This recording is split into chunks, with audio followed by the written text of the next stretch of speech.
cream. And let me point. The cream. The cream. Oh. The cream. The cream. The cream.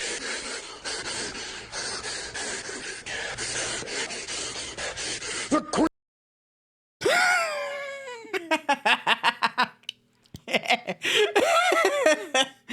I love that video so much. The cream. And let me point. The cream. The cream. The cream. The cream.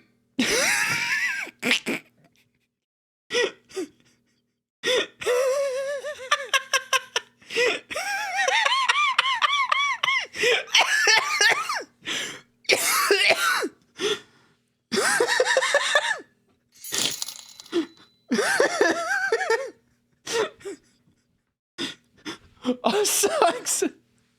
Thank you so much for 7 months. Holy shit. I had to. I love that video so much. Holy shit. Was my mic a little bit loud? My mic looks a little bit loud. We're pushing into the red a little bit. I'll bring that down just a teeny tiny bit. Just a hair, just a fraction of a degree. But yes, hello everyone. Did you miss me? I'm back. I'm back, and now it's all of your problems. I suppose it's my neighbor's problems too, if they can hear me. Hopefully they can't. That'd be a shame. If they had to listen to some... They're like, oh man, he's back on his bullshit again. We had a week off from his stupid nonsense, and now he's back. Alright, so... Let's see. Where did we leave off? Case 3. Let me see if I can recap what fucking happened last time. Berries and Cream Boy, did a murder. And, in retaliation, Art Girl tried to do a murder back, but did not actually succeed in the murder. And there was, tea. There were coins made out of tea, and they were in the gas meter. And then we drilled them out. Well, we didn't drill them out. Fucking Berries and Cream Boy did. And Soseki was not guilty, yet again. And that's about all, that's about everything that happened, a week ago. 2 weeks ago. Jesus Christ. Anyway. Welcome back, everyone. It felt like months. Oh, my heart. You're too sweet. Alright. Episode 3, The Return of the Great Departed Soul. The grand end of the century great exhibition of London. Surely there is not a soul who has failed to hear of it. Wondrous new works of culture and industry from every corner of the globe had converged on Hyde Park. What about Jekyll Drive? Welcoming over 50 million visitors. The last great Sorry, hurrah Shia's of not the here yet. century. Somebody has to. Astonished and delighted people of all nations, and ended on a note of resounding success. But as regards to the Who terrible made the giant catastrophe fucking that occurred steam during angler? the festivities, very few are aware my friend Mr. Herlock Sholmes had a hand in unraveling the matter. For from the shadows, it was he who earnestly unearthed the facts of the case. And like the centerpiece of the great exhibition, which rose high into the skies of Hyde Park, Sholmes's brilliant deductions, as clear and lofty as the Crystal Tower itself, brought the truth to light. Well, hey, you know, I'll take the Crystal Tower over Labyrinth of the Ancients any day. We're here Bada at the bing. showground of the Great Exhibition, which is absolutely packed with people. Now that's a voice. I like that voice. Do I get to do that voice? I like that voice. The old-timey television broadcaster. Surely, Everybody could use a little bit of Novocaine, a little bit of cocaine in your Coca-Cola. Try new Coca-Cola. It contains quite a bit of cocaine. It'll cure your headaches. It'll cure just about any pain you got. It's full of cocaine. Brand new, revolutionary painkiller. Shown to cause no addiction and have no ill side effects. The weather is unusually fine, and we're about to witness a most extraordinary scientific experiment. Thomas Edison is about to conduct electricity through an elephant. Yes, to show the dangers of alternating current electricity. Thus condemning Tesla to the shadows. Fucking bastard, Edison. Ladies and gentlemen, the 20th century will see steam engines and electrical power dominate the world. Oh, now this is interesting. We have like an actual like 3D like cutscene, like a 3D rendered like a scene being voice acted. This is new. Who is this man? Speedwagon? Is that you? Horse-drawn carts will give way to the motor car. Ships will sprout wings and take to the skies. Uh-huh. And today, we showcase even more advanced technology. A glimpse into the future. He's a showman, I'll give him that much. A world first. A demonstration of my super high voltage instantaneous kinesis machine. I'm sorry. Are you claiming to have built a teleporter? In the 1800s? Oh, friend. I think you're maybe just a little bit overzealous here. Oh! A man will literally be disassembled by a pulse of high voltage electricity and beamed to another location. Really now? Whereupon his body will be reassembled by a series of complex calculations exactly as it was before. Okay, but like, is he still the same person if you do that? Like this is the fucking like patchwork sock argument, right? The patchwork sock problem where, you know, if you keep replacing, you know, if you get a hole in your sock and you put a patch on it and you just keep doing that over and over every time there's a hole until eventually the entire sock is made of patches, is it really the same sock anymore? I'm just saying, if you reassemble a man's atoms, is he really the same man? Or did he die the moment you, like, disassembled him? It's a fascinating conundrum. And a great, like, argument to have whenever, somebody wants to talk about teleportation or, like, cloning or, like, uploading our brains into computers.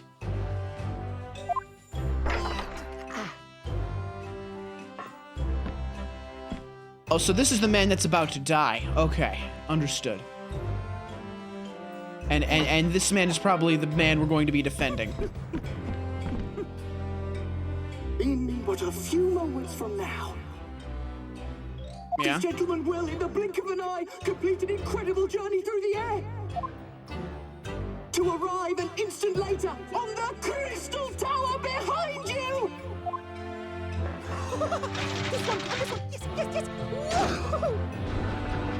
He's very excited. Yes! Yes! Yes! Yes!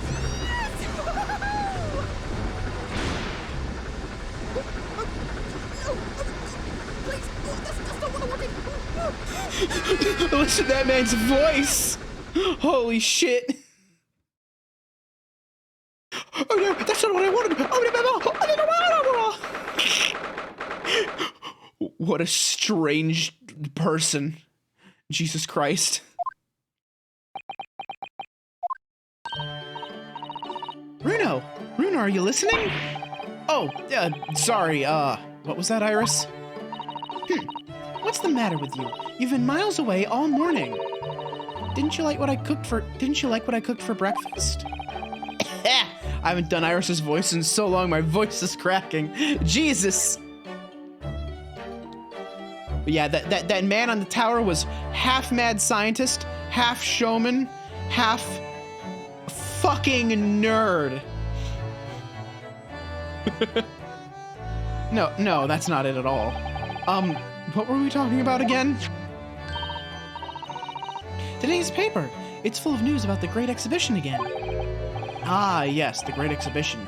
I'd like to go sometime. You're really not your usual self today. You seem very down. Don't you agree, Hurley? Oh. Did you say something, Iris? Oh gosh, you're even more down. Look at this sad Sholmes. Look at him. Ugh! He did the thing again. He did the fucking thing again. He did the fucking.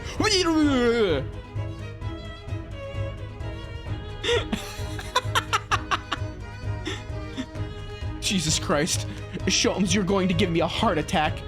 Hang on, I'm going to zoom in on myself a little bit. I'm going to be larger. Yes. Bigger face. Bigger and better than ever. Yes, this is much better. If I'm too zoomed out, I look tiny. You can't have me looking tiny. When did you arrive, Mr. Naruhodo? I've been here for about half an hour already. We had breakfast together.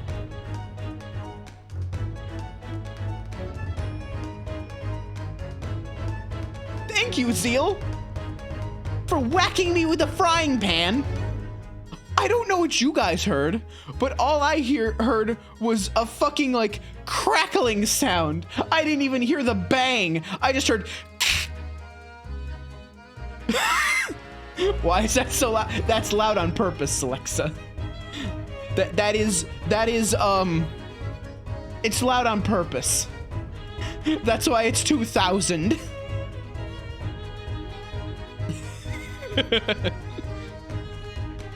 It is one part screamer, one part bonk. But also, it definitely tried to come through on my, like, headphones, but I didn't hear the twang. All I heard was that's all I heard. I just heard buzzing sounds. I don't know if it's the new headphones I got or what, but something did not agree. What? Why didn't you mention it before? I thought you might have known I was here. You know, because breakfast. Was the crackle with the decibels of a jet taking off. Yeah, that's what I heard too. Startled the shit out of me. Iris is quite right. You're clearly lacking in vim. So much so that I didn't notice your presence. Thanks. Of course, I could deduce the reason perfectly well with some simple observations. What? Let's see. Yes, for example, your tousled hair this morning with all its unruly spikes. Clearly, it can be deduced, therefore, that... Let me stop you there, Mr. Sholmes, because I think I can see where this is going. My hair always looks like this. It always has. Ever since we first met, in fact. Oh, really? How interesting. Just doesn't look like a haircut as such, I suppose. Thanks again. It crossed my mind recently that it's been 6 months now. 6 months? Since I was forbidden from working in court. So I've been wondering how much longer I'm going to be banned. Oh, well, that would explain why you seem rather glum. Don't you agree, Hurley? What's wrong with him? Why is he just up and down today? Did you say something, Iris? Back to moping.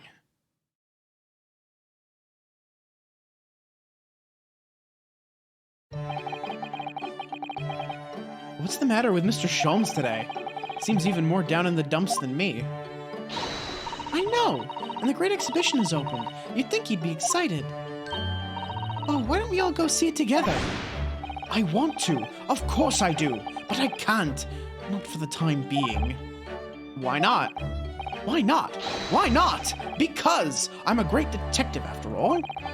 So you're embroiled in some tricky case that you can't be distracted from. Is that it? I don't remember hearing that you're working on a case, Hurley. I suppose I should try to find out what's going on. This man, his skull, as thick as a rock. Impenetrable enigma that he is. Half a year ago now, I took on the defense of a young girl in a trial heard at the Old Bailey.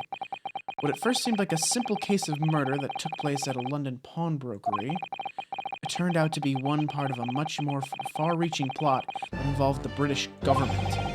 During the course of the trial, it was found that I made an unavoidable, yet at the same time unforgivable mistake.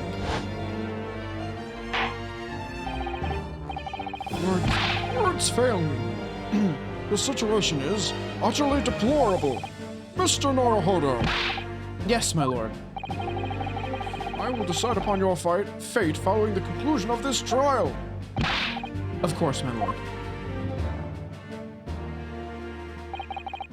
In the end, I had my right to represent people in court revoked. I was told I had to spend my time in research and study, so that's what I've been doing. You have, haven't you, Bruno?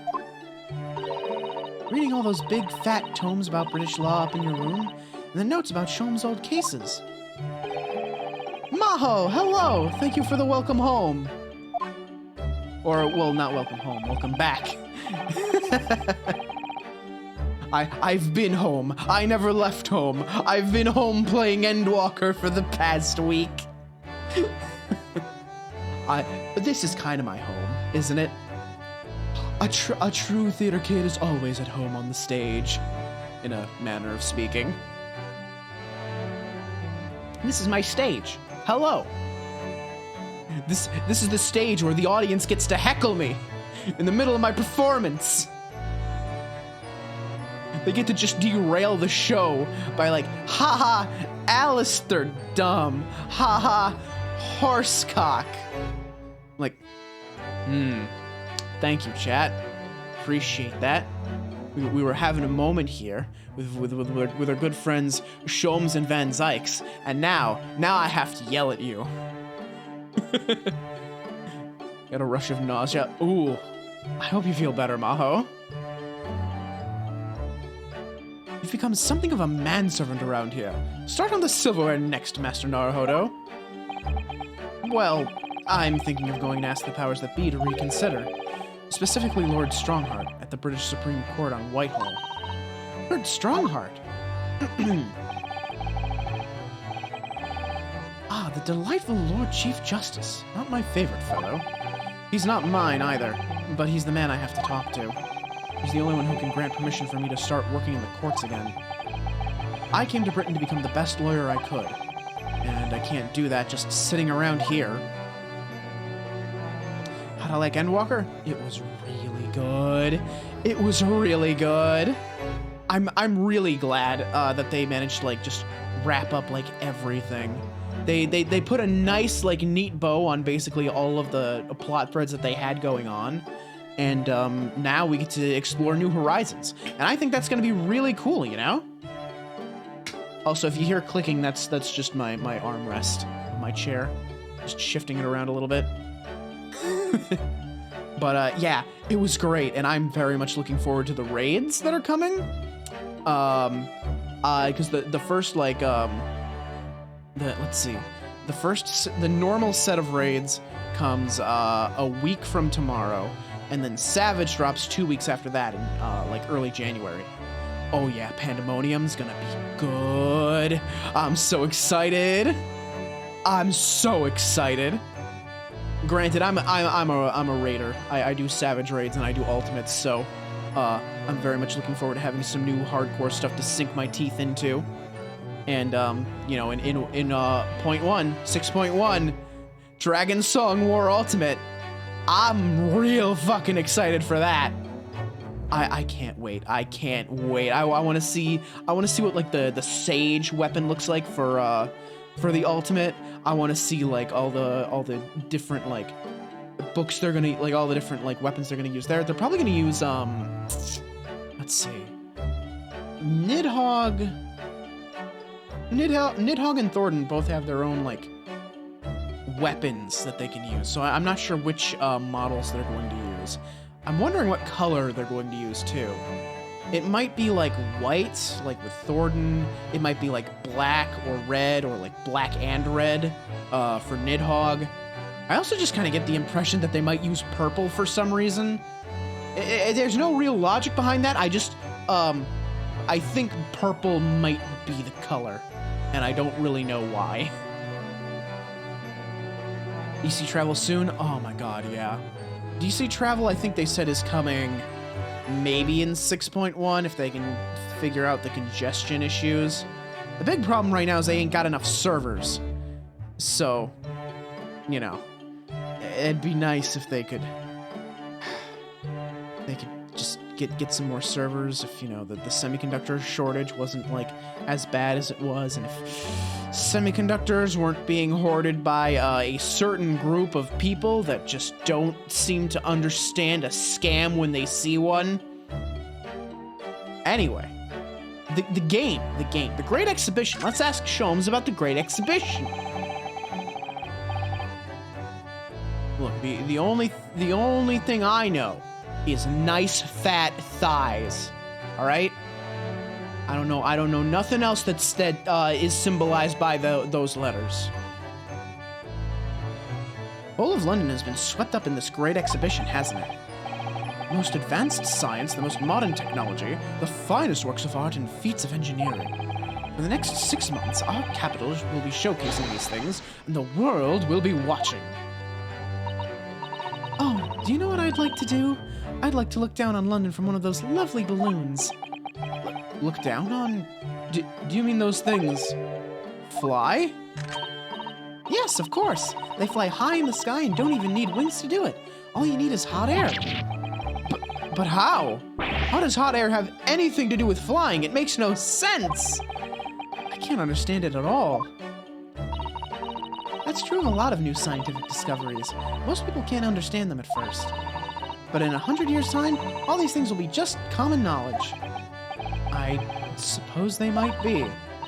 Mind you, some of the science being demonstrated seems very questionable. Something went wrong on the open experimentation stage yesterday, apparently. There was a huge explosion. Is that the teleporter? Did the teleporter explode? I'm telling you, that's the man we're gonna have to defend, aren't we? Still, I wish I'd seen it, though. I'd love to see how bad some of these scam experiments really are.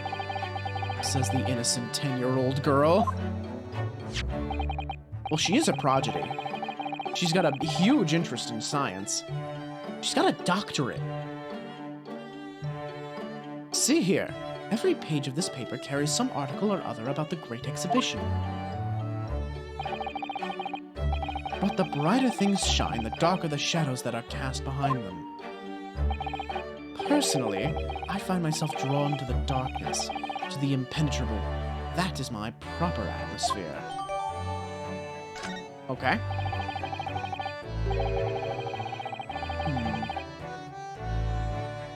Game audio is just a little bit loud. Let me bring it down a little bit. Shadows cast behind. Is that a metaphorical way of referring to the back page of the paper? Alright, Sholmes, why are you such a sad, sulking sack? Are you investigating a particularly tricky case at the moment, Mr. Sholmes? You could say that, I suppose. Nothing more to add? It's not like you. What sort of case is it? Shh! Quiet, Mr. Naruhodo. We must not discuss it here. You never know who might be listening. You're acting very strangely, Hurley. What do you mean, Iris? Well, usually, the more mysterious and complicated a case is, the better Hurley's mood. Ah. Is it really a case that's bothering you? Iris, please. You mustn't exercise your astute powers of observation and deduction on me without invitation. Remember what I always say. Put yourself in the shoes of the individual about whom you're making deductions. You say that, do you? You, Mr. Sholmes. Never mind. Once I've had a cup of tea, I must make my way at once to the crime scene. That was a deep sigh.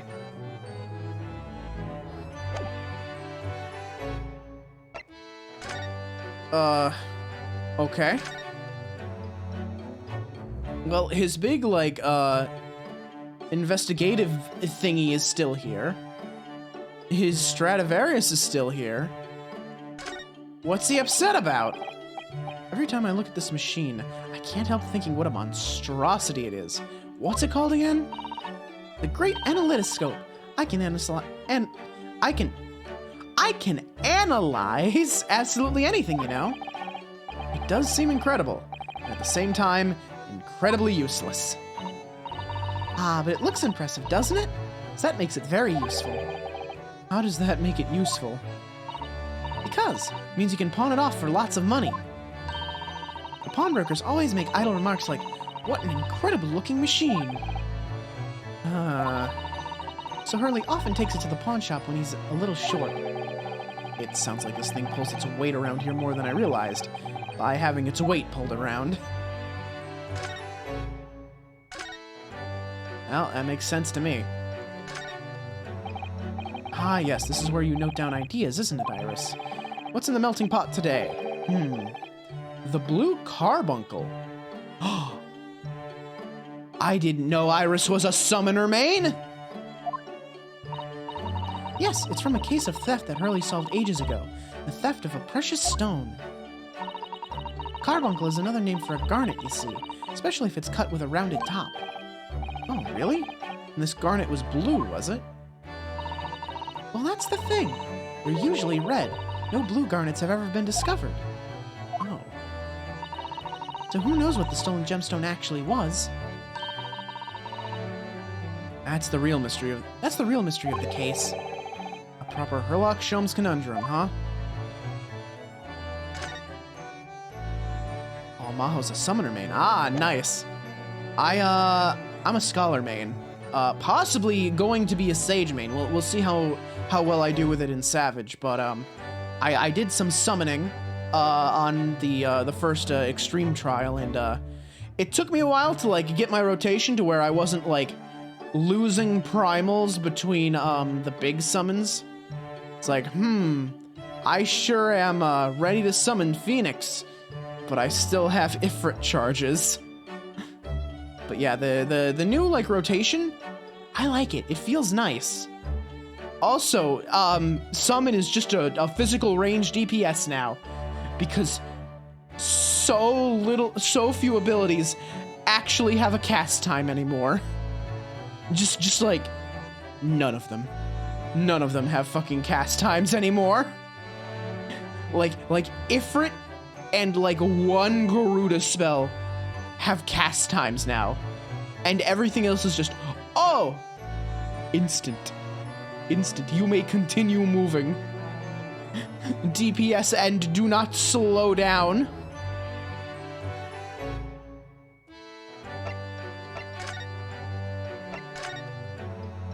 Let's see here. Well, I should investigate this paper. Every article on the front page is news about the Great Exhibition. Public experiments to demonstrate brand new scientific ideas, culture exhibits from around the globe. It's also positive and hopeful about the coming century. We must all go to see it properly before too long. Oh. Test of matter transport device. Lost cat, oh no. Wait. Lord Van Zyk's and compatriot cornered? What the fuck? So many glowing reports about the Great Exhibition and everything that's going on there. Other than this rather gloomy looking one, that is. Wait, what? What's the matter, Runo?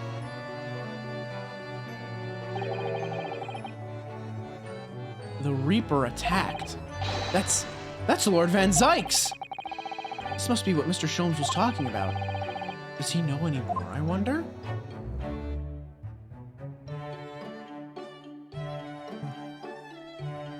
The Reaper attacked. The fucking headline changed. Wait a minute. That didn't say that. Oh, wait. No, it didn't change. Lord Van Zykes and compatriot cornered. Okay. Ruffians aim to intimidate a man of justice.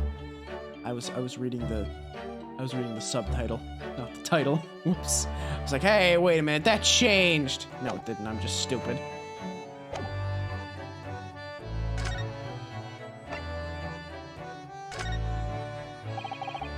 Mr. Sholmes, about this. My dear fellow, without wishing to sound rude, I'm currently in the middle of a very important blink. Perhaps some other more convenient time, Is there a set time for your important blinks, or are they an all-day affair? Just so I know. Okay, the next time I don't want to talk to someone, I'm just gonna use that. Like, if someone that I just comes up to me, starts talking about some shit I don't care about, yeah, sorry, I'm in the middle of a very important blink. Can you come back in, I don't know, an hour?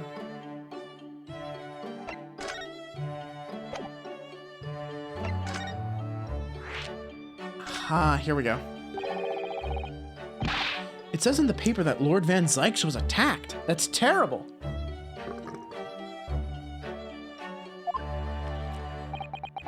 You know the legend of the Reaper of the Bailey, of course, don't you? Only too well, in fact. Yes, Prosecutor Barrick Von Zykes. There he is. They say that if the Reaper is the prosecutor in a case, there's no salvation for whoever's in the dock. Even if the defendant is found not guilty. Once the Reaper has someone in his sights, one way or another, that person's time left on this earth will be cut short.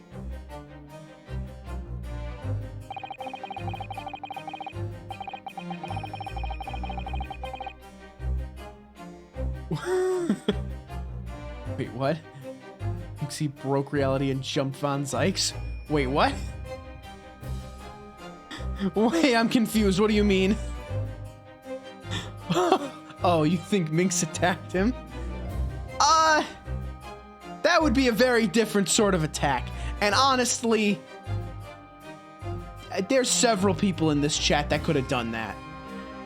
Looking at Zeal, looking at Mabel, who isn't here yet. Looking at Shia, who isn't here yet. I'm sure they'll be by. Or maybe they're just lurking, maybe they're just quiet. That's fine too. We always love lurkers around here. After all, I'm a thief.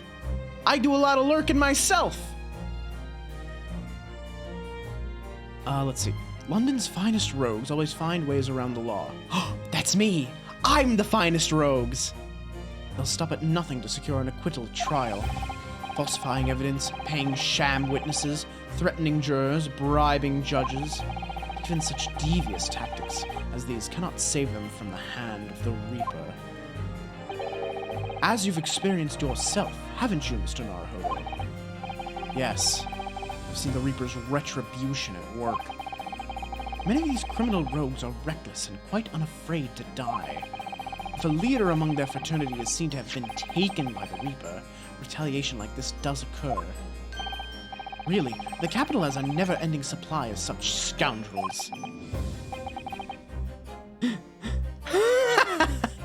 That's a good point, Zeal. You got a good point there. So, do you mean Lord Van Zykes has been attacked like this before? This isn't the first time. He's quite an accomplished combatant, you know. He doesn't take these attacks lying down. Although, it seems that his assailants were armed with guns this time. Oh my goodness. Is he alright then? Is Lord Van Zykes hurt? My dear fellow, how on earth would I know? That's a good point. Well, in the article here it says, as to what of Lord Van Zykes and his condition, all will be revealed in tomorrow's morning edition. Ah, I see. Well, we shall have to be patient then. No, no, no, no. I can't wait until tomorrow. In that case, she'll have to inquire with somebody in the know. But who? Lord Strongheart, perhaps?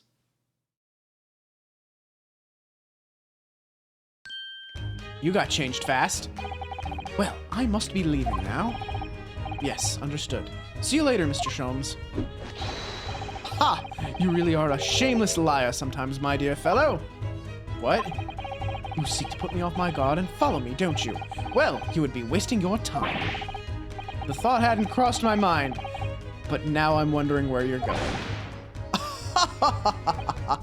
Well then, see you later indeed.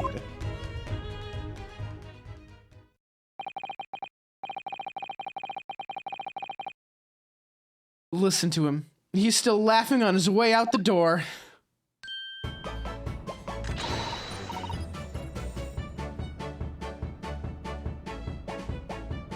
That's a new hat. When did you get that new hat, Iris? Why does it look like that? I would think that maybe you would, like, I don't know, you could put your hair in those big tanks on top of your head.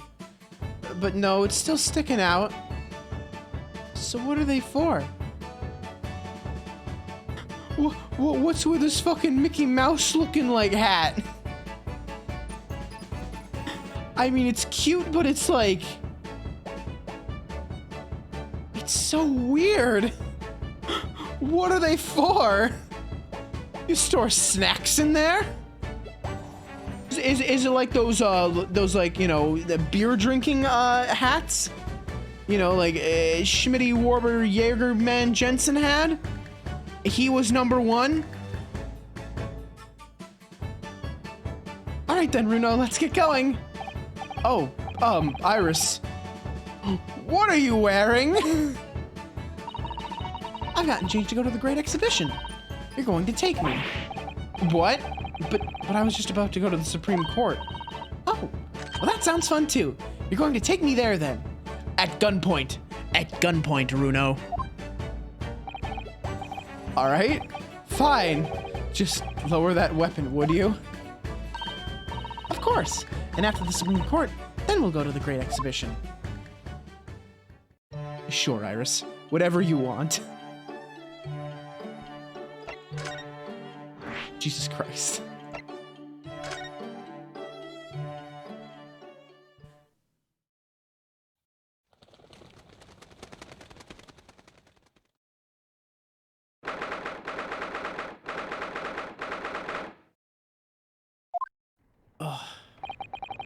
Been about 6 months now since I was last here.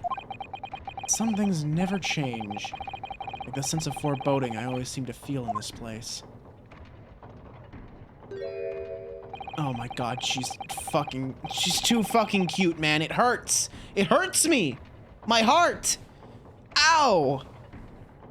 I can feel the plaque in my heart clogging my arteries.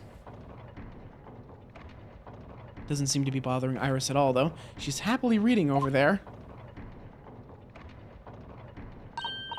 Oh, I love this place. I always find so many interesting books here. Of course, I was forgetting that you've been here before. The time we came here 6 months ago. When Susato-san was given the news that she was to return to Japan. Ah, I understand you wish to speak with me. There he is. Oh, Lord Strongheart. I trust you've been keeping well? Let's see. Since you arrived and requested an audience, it's been 4 hours, 32 minutes, and 26 seconds. I kept you waiting a while. My apologies. Oh, no, not at all. I like nothing more than standing around staring into space. Oh. I feel that. Do I need some shamantic attention?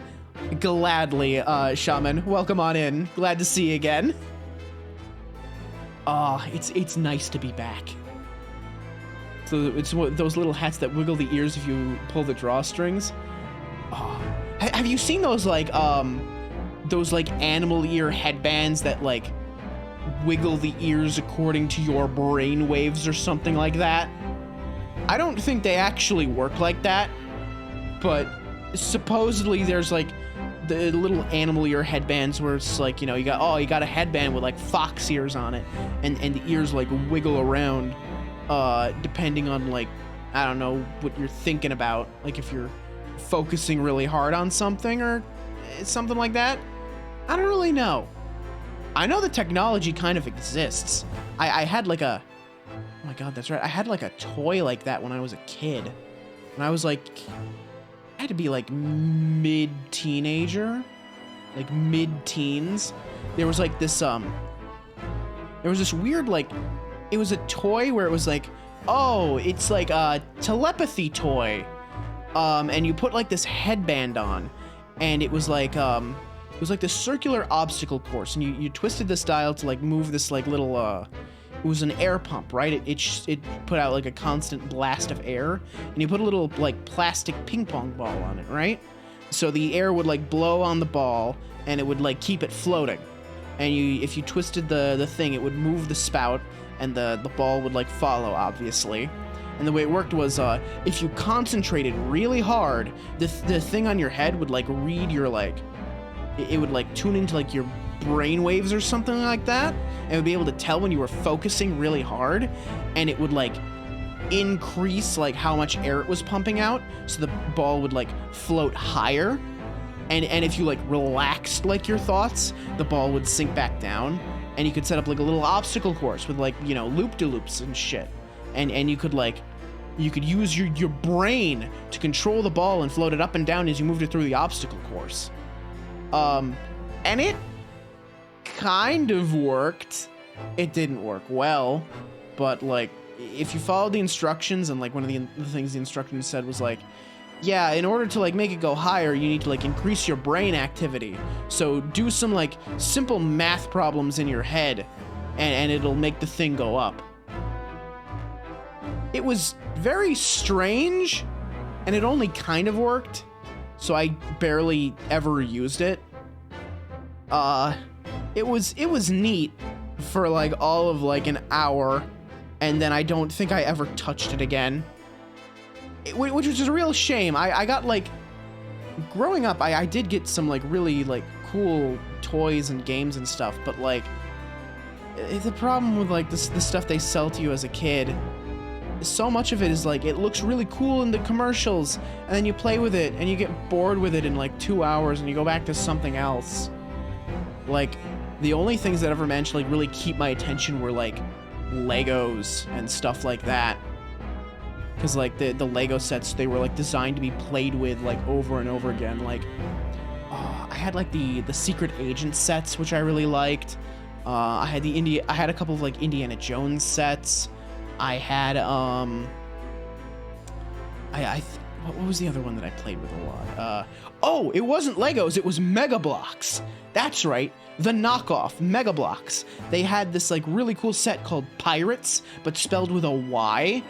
It was really neat, because I'm a big sucker for pirates. Like anything pirate themed.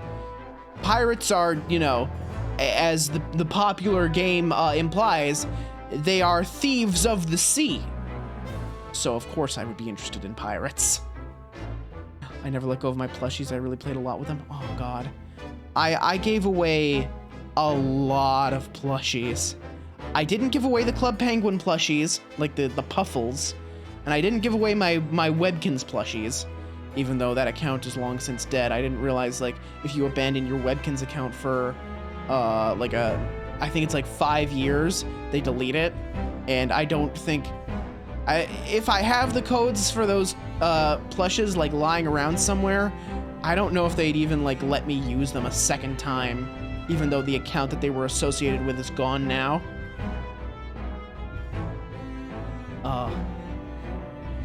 Anyway. Yeah, pirates! So, you know, it's pretty obvious why I'm a fan of Hootie. It's like, ah, yes, pirate. But yeah, my poor Webkins. I had so many of those. I had so many Webkins, dude. Like just too many. It was like, I started getting into Webkins after I had cleared out, like, my previous collection of way too many plushes, and it just became a problem all over again. It's like, ah, yes, I got rid of over 100 plushes. And now I'm into Webkins. Oops, time to start accumulating plushes again. Oops. I got nowhere to put them all. Good to know. Good to know that doesn't appear to bother him at all. Male Strongheart, Lord Chief Justice of London, is the man who allowed me to start practicing as a defense lawyer when I arrived in Britain as a student. You need only savor the air for a moment in this grand office to understand his preeminent status. As you will be aware, the Great Exhibition of London is now underway at last. We're extremely busy as a result, policing the grounds, guarding the new technologies, and dealing with the petty crime. And furthermore, as of next month, we shall open the International Forensic Science Symposium. Oh, I've not heard about that. Investigating authorities from 40 countries around the globe will be taking part, including from your own land. Forensic science is the future. The world must embrace it. As we're the hosting nation, I have much to do, and it is my highest priority. The others must wait for my attention as a result, so be it. Well, it's nice to know where I stand. So, you wish to consult with me? Of course, I can very well imagine what this is about. Thank you for agreeing to this meeting, my lord. I want to be allowed to start working as a defense lawyer again in court. That's what brought me here today. But actually, there's something else playing on my mind as it happens. No, just take a deep breath and come out with it.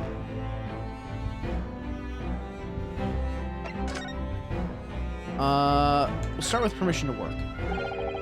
I actually came here today to ask for your permission. Go on. 6 months ago, my right to work in court as a lawyer was revoked, and I was told to spend my time studying. Obviously, I'm very sorry for what happened.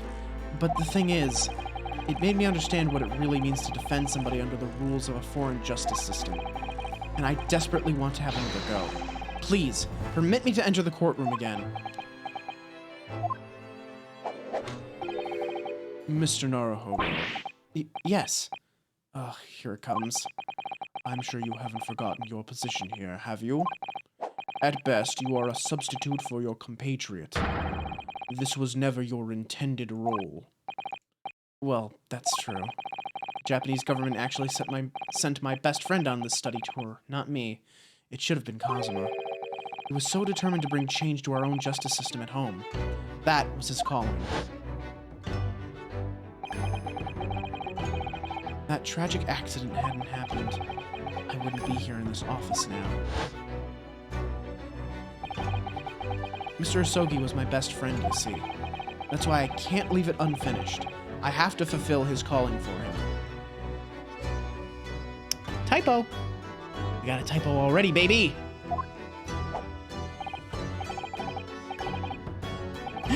One that makes him wheeze. It's in my good hooligan list. That's good. Is Strongheart related to Van Zykes? Well, they haven't said anything. Kazuma died? Yeah, that was case 2 of the first game. Granted, there was a yeah, most of the people that watch me now joined in case 3. I think case 3 of the first game was Mabel's first big stream watching me. I think it might have been yours too, Zeal.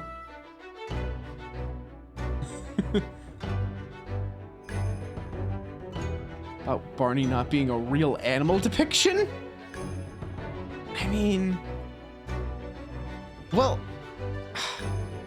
we don't know if there were any purple dinosaurs.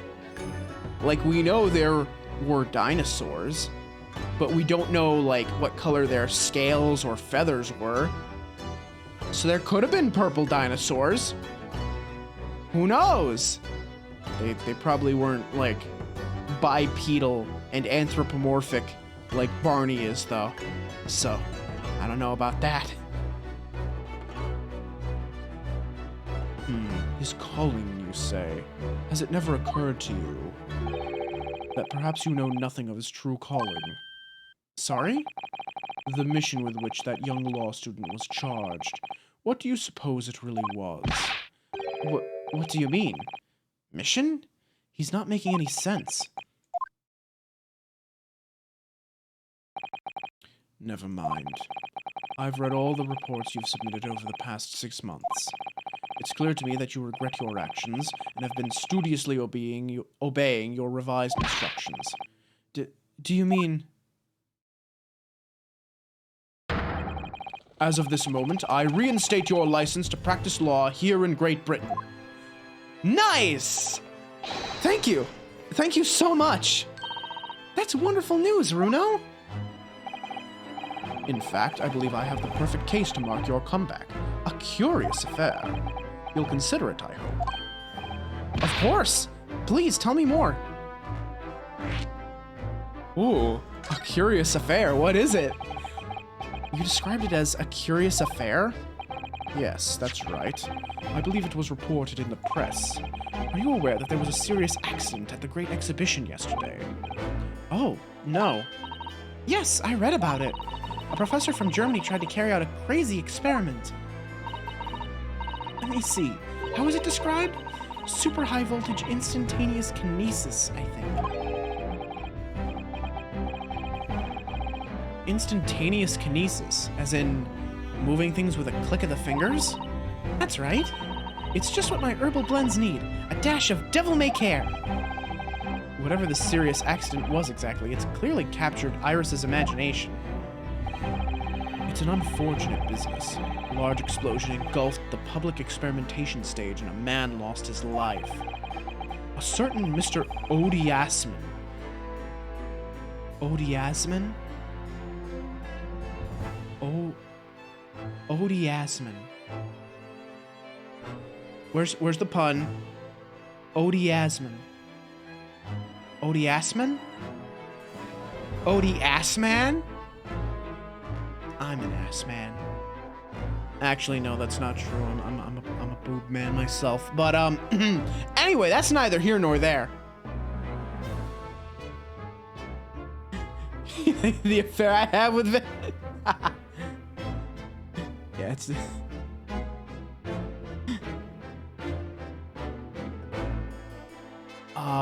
I don't. I'm sure. I think there's a pun there, but I can't parse it. An investor and a well-known figure in society. A large explosion.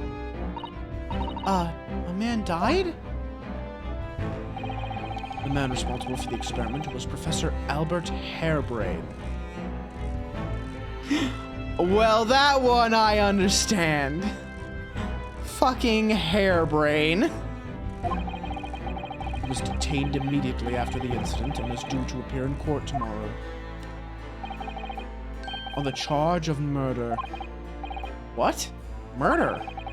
If you intend to take on his defense, you should hurry to meet with him at the prison. There is very little time left for you to carry out any kind of investigation. Great exhibition. A scientific experiment gone wrong, and murder? I feel out of my depth before I've even started. Still. We should go to the prison straight away then, and try to meet with this German professor, don't you think? Maho's an ass man. That's odious man. Oh! Zeal got it. Yeah. Yeah, you're right. It is odious man, isn't it? Ah, nice one, Zeal. Yeah. Yeah, that's probably it. Definitely. Ah, yes. One more thing about the case. There's a connection with our mutual acquaintance, the Reaper. Oh, with Lord Van Zykes? How? Oh, we're not gonna ask about that? Oh, okay, all right, sure. all sorts of conferences have been taking place around the world to coincide with the Great Exhibition. Oh, Zeal, thank you for the clip. And next month, the largest and most important of them will take place at last. The International Forensic Science Symposium. It does seem as though criminal investigation needs to embrace scientific methods, doesn't it? Exactly. Ah! London, the global epicenter of culture, science, and wealth, now has a population exceeding 6 million. Sadly, crime in the capital is growing at a similarly startling rate. So it's imperative that we use the latest scientific methods to investigate and resolve cases as efficiently as possible. Which is what's known as forensic science, isn't it? Exactly. The future of policing. Ah. Strongheart, please, you're scaring Iris. Regrettably, however, Britain is currently dragging its feet when it comes to the adoption of forensic methods. Oh dear, that's alarming. Exactly. It's extremely alarming. Ah! Strongheart, please! If I were Her Majesty's Attorney General, you can be sure the numbers of crimes committed and resolved in London would be very different to the current figures. And I can cite 12 solid arguments and 223 individual reasons to support my claim. Sorry? By way of apology for keeping you waiting earlier, I shall detail every one now. What? Oh, how fascinating! Iris, no, don't encourage him! All began 15 years ago. I was... Oh...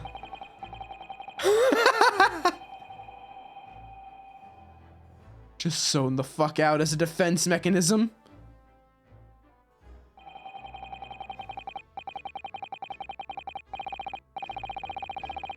Oh my god.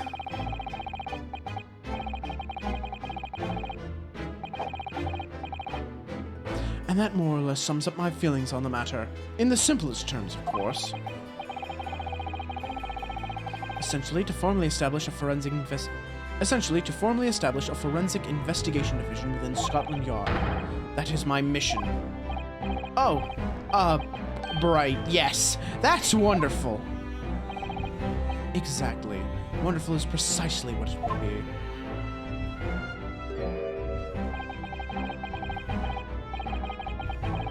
Can't blame you, Iris. I would have done the same thing.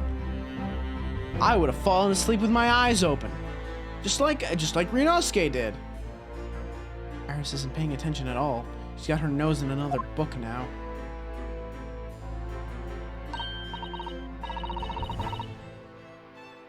Ugh. God, I'm yawning. It's Monday, man. Even after like a week-long vacation, Monday still takes it the hell out of me. Oh, is it over? Did you learn anything useful? I actually drifted off for the most part. He's surprisingly ardent about forensic science.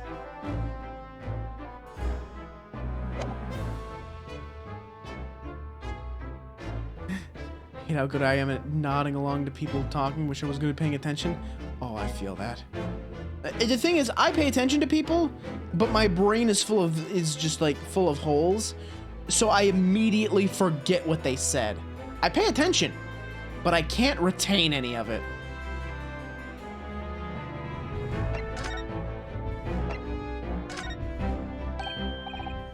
Oh, that reminds me. Have you ever seen this? The reports of the overwhelming success of the Great Exhibition? Of course. No, not that. The story on the back page. What story?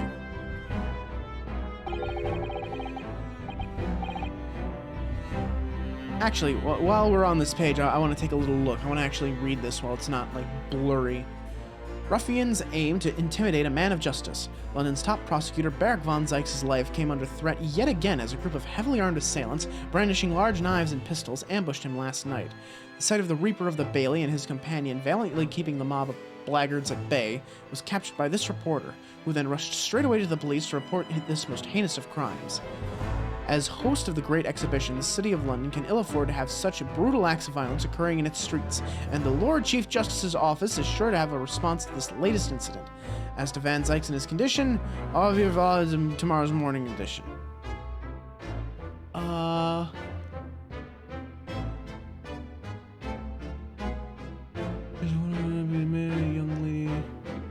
American lady by the name of Maria Mitchell in Nantucket, Massachusetts. Comet's discovery. Okay. French court hears glass eye case. Research purchase of a glass eye. The fire began when Madame Pluyet, the defendant, ordered the eyes a replacement for the natural eye she had lost. Upon arrival, she found that she could see no more. What? And since the popping. Oh my god. There's a lady that fucking bought a glass eye because she thought she'd be able to see again with a glass eye.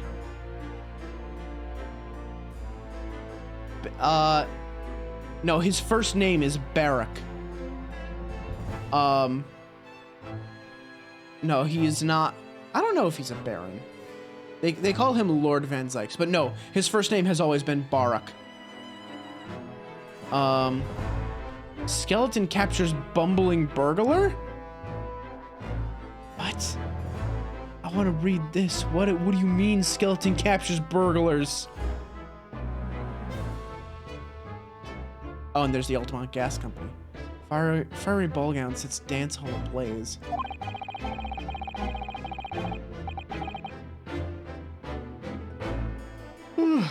Christ.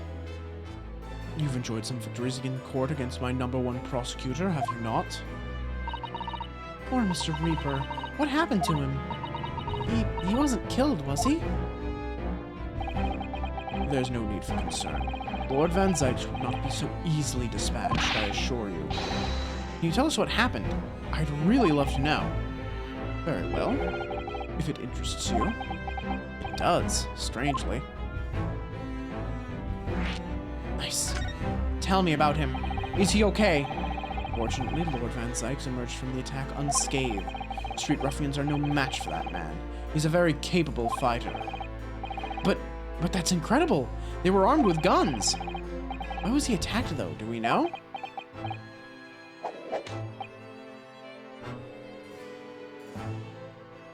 It's related to events that occurred a month ago. A leader of one of the capital's criminal organizations was indicted and prosecuted by Van Zykes. But the man was acquitted. I've no doubt large sums of money were involved behind the scenes. Large sums of money. A deplorable situation. Members of the jury were bribed, it seems. However, despite winning his freedom, the man in question met a dramatic end yesterday. But you're not suggesting that was the work of the Reaper, surely? Oh. Is this criminal organization man perhaps odious man? The victim's henchmen certainly seem to think so. It was a man by the name of Asman, Mr. Odiasman. Did you just say Asman? Asmongold? Bald? Shia, hello. It was me, I ambushed Van Zykes' ass. I knew it was you all along. That's the man who died in the big explosion at the Great Exhibition. Yes, known publicly as an investor, but in reality, the head of a significant criminal organization. Unbelievable. I wonder, could I ask you something, Lord Strongheart? Try me. Why do you use Lord Van Zykes as a prosecutor? All the criminals who manage to get off in court then meet with mysterious ends outside the courtroom. And fearful of that fate, they seem to strike at Lord Van Zykes first. I know there's no evidence that he actually is the Reaper in that sense, but still, something's clearly going on here. I have Van Zykes work for the prosecution service for 2 reasons. Firstly, the man is the best prosecutor in the capital, bar none. And secondly, any deaths of criminals that have occurred outside the courtroom following his trials are nothing to do with it. That doesn't make sense. How can you explain the way so many have died if not by someone's hand? Van Zykes may have earned himself the moniker of the Reaper, but he is no killer. So he will continue to prosecute on behalf of the Crown. Unless he wishes otherwise, of course.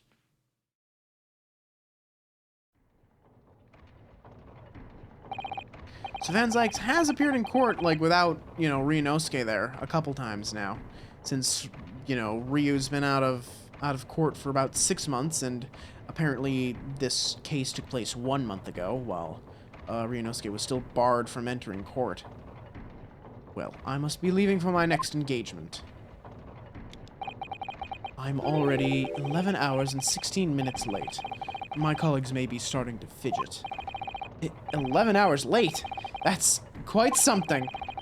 That meeting had already started when I arrived back here for this engagement with you. So lateness was inevitable. Time stops for no man. I'm sure it stopped for me during those 12 solid arguments and 223 reasons. Oh, yes. Where would I find Lord Van Zykes now? I would assume he's at his office.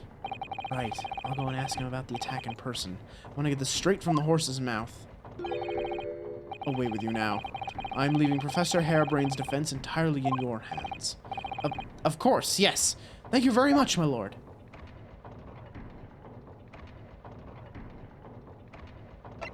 We get to see Lord Van Zykes' office? Yo, show me. I want to see. I want to talk to this man outside of court and see what he's like. I want to see what his front-facing model is like. God, do you remember the first game? Front-facing Von Karma? Ugh. Never. Never again. Ooh, so this is the legendary Reaper's office? Yes, it appears so. Brr, it sends a chill down your spine, doesn't it? What an amazingly deathly atmosphere. Oh, is that? That hooded figure was so still I hadn't noticed his or her presence. I wonder who it is. What are you doing here? Ah! There he is! Look at him! He's looking directly at you, chat. How do you feel?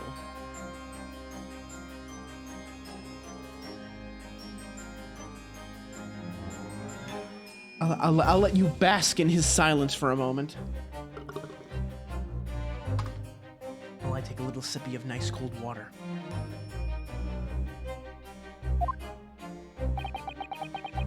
He's as unwelcoming as I thought he'd be. Actually, maybe even more so.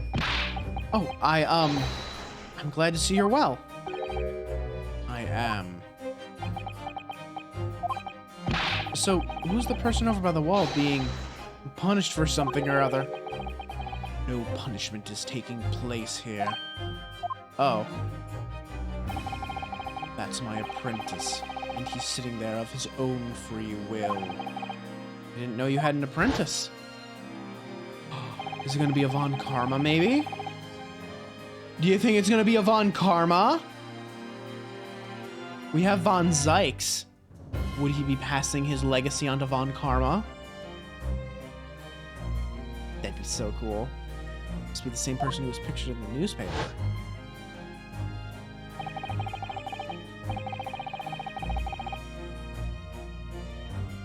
Oh, he's very able in combat. A requisite skill for anyone under my tutelage. Are you referring to the attack on the Reaper that was reported in the papers? The Reaper? I'd be interested to know the Reaper's true identity myself.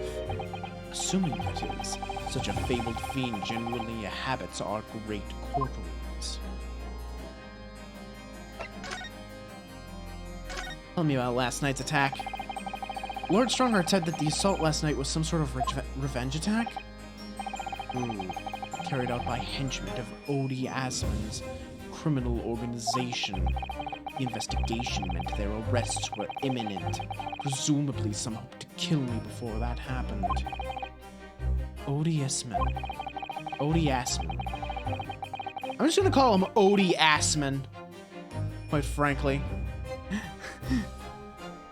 Oh my god, Zeal. Jesus Christ. It's already begun. It's already begun. He's on screen, and that triggers thirst. That generates thirst. If only we could harvest it for energy. He's always masqueraded as one of London's most powerful financiers, a global investor. But his enormous wealth came to him by underhand means, via his criminal activities.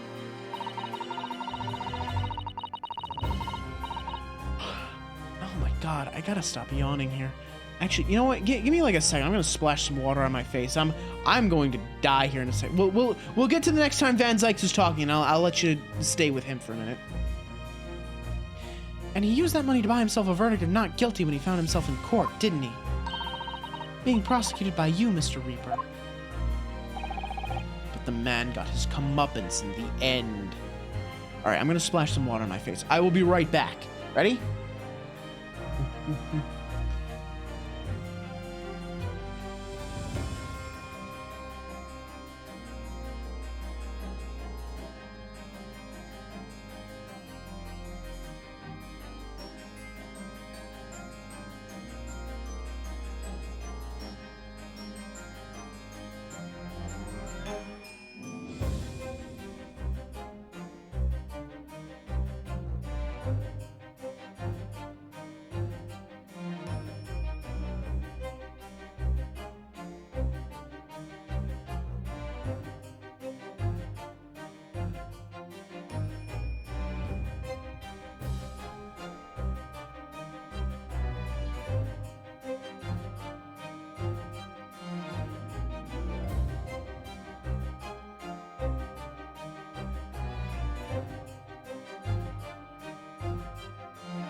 Alright, hopefully that wakes me up a little bit. Maybe. Splash some cold water on my face. Maybe that'll wake me up a little bit, because I don't want to drink G Fuel right now, you know? It just seems like a real good way to not get any sleep if I do that. You know? Oh, drink water, drink water. I will drink water. Bitch. Oh, drink water, drink water, drink water, bitch. Are my sound alerts like just louder now? Feels like they're louder. Do they sound louder on your guys' end? Well, we know the frying pan was very loud. That does sound a little bit louder than normal, doesn't it? It does to me, anyway. Maybe that's why the frying pan, like, fucked up really hard. Sounds like a perfect opportunity to have some chili dogs. No, we're not having the chili dogs yet. Eventually, but not right now. We'll do some sort of celebration for that. I don't know. Maybe when I hit like, I don't know, 500 followers, I'll do like a subathon or something like that. Cause like you can't do a subathon without like a lot of people. When I start like regularly pulling like, I don't know, 30 or 40 viewers a stream, we'll talk about that maybe. I think that'd be fun. I don't know. Right now I got to get to the point where I'm regularly pulling just like double digits. It's like that's the current like goal. Like regular like double digit viewers. It's hard cuz I don't know how to use social media. Anyway. Yesterday, in fact, in extraordinary circumstances, it was a most unusual cause of death. I know about that. It was a super high voltage instantaneous kinesis gone wrong. Mr. Assman died when the demonstration on the public experimentation stage ended in an enormous explosion.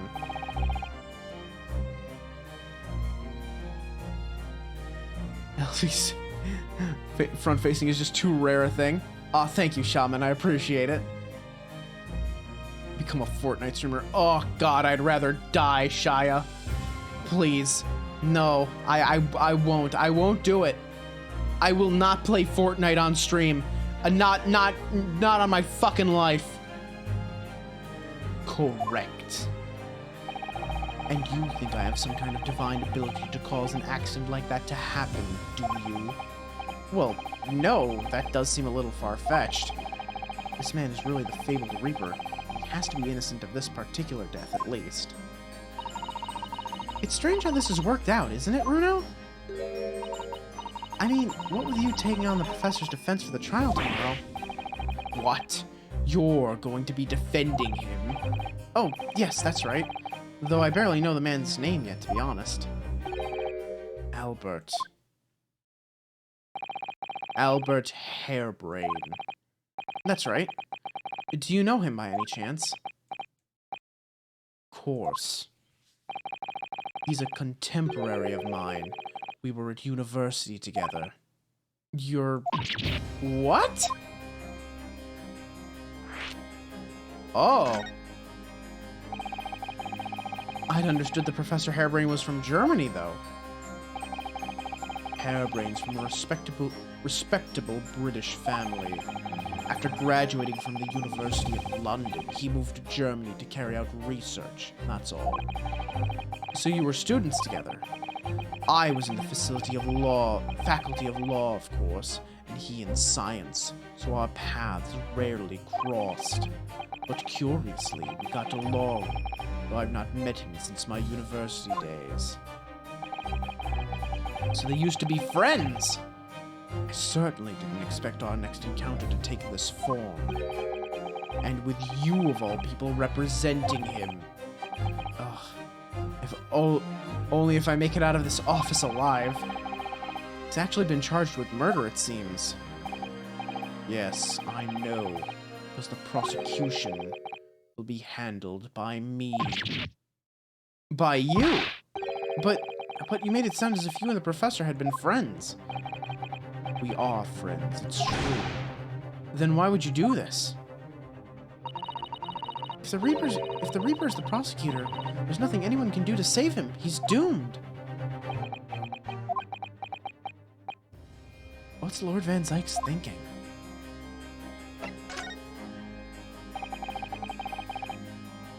What do you mean by what you said before?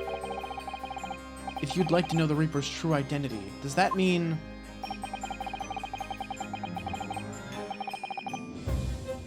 I'm a crown prosecutor and a mortal like any other.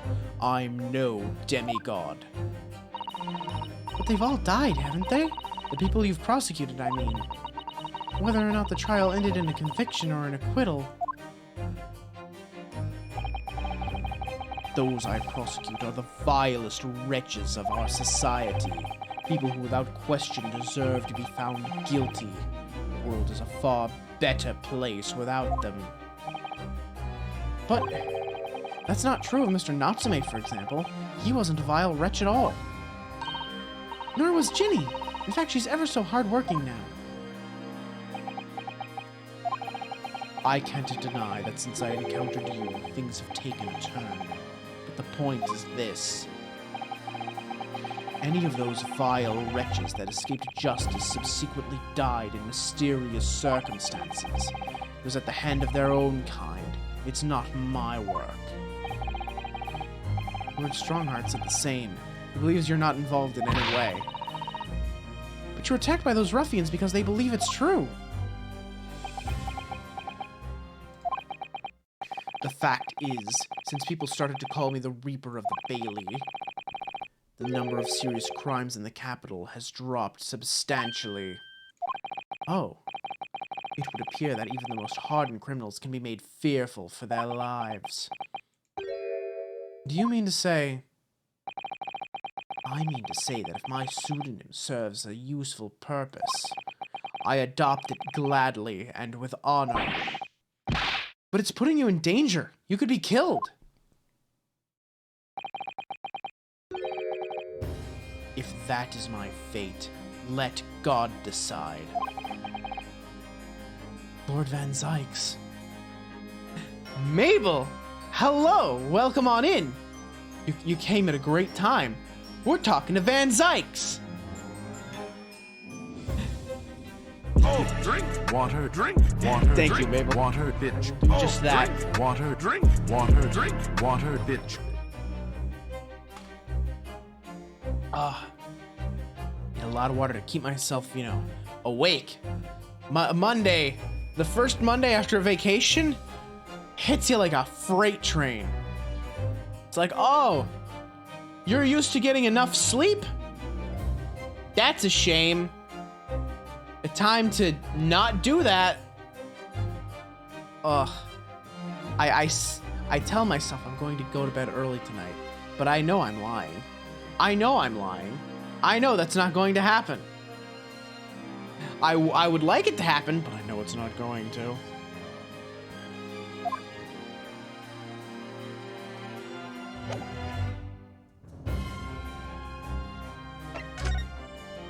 I can present this, maybe? Lord Van Zykes, about the article in this paper. Yes. It seems there was a reporter nearby when that little skirmish took place. I had no idea I'd been photographed. It was careless of me. It looks as though it was taken after the people who attacked you had run away, though. Rest assured, the police have already apprehended every last one of them. There's someone else fighting alongside you, it seems. And I think it's the same man who's sitting over there as we speak, isn't it?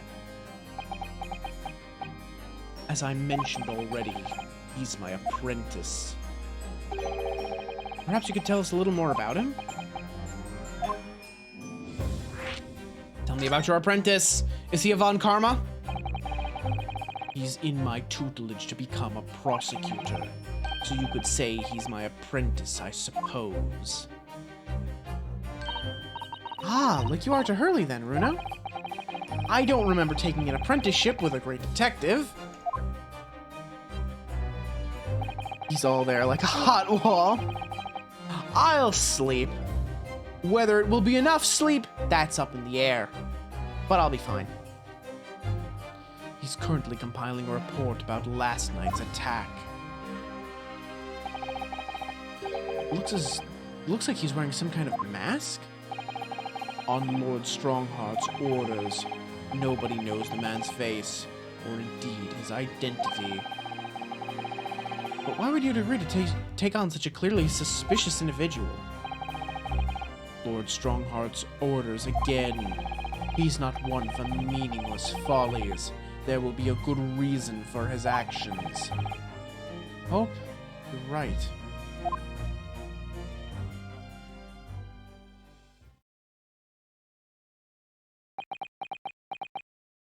Look at that eye.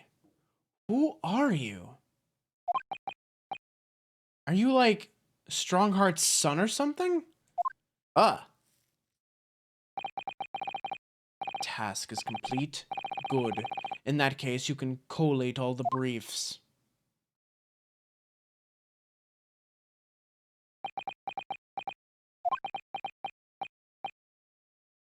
Nice to meet you.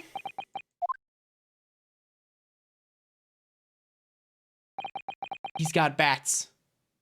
Look, look. There's Mabel and there's Zeal hanging out in Van Zykes' office.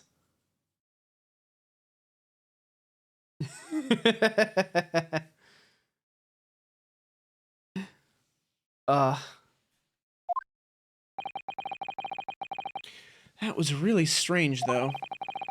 I've never met the man before. I didn't even know he existed. And yet, somehow it didn't feel like our first encounter.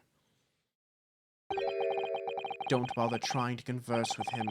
He says nothing to anybody from outside this office. Lord Strongheart has strictly forbidden it. Oh, I see.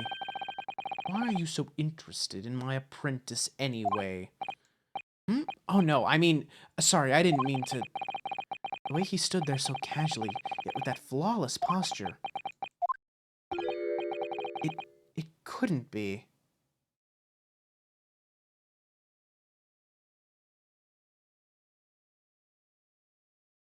Oh my God. You remember how Herlock, like, rushed out the door and he didn't want to be followed this morning?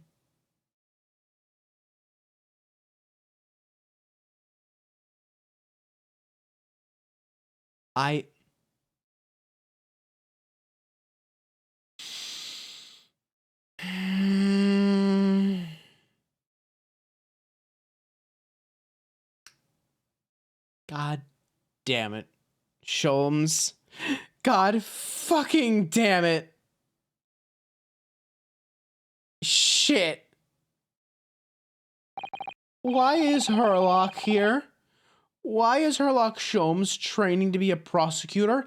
Are we gonna be prosecuting against him at some point? Like case 4, case 5, are we gonna be prosecuting against fucking Sholmes? Is Sholmes gonna take off the fucking, like, himbo training wheels and become a super serious, like, you know, eagle-eyed fucking prosecutor like Van Zykes?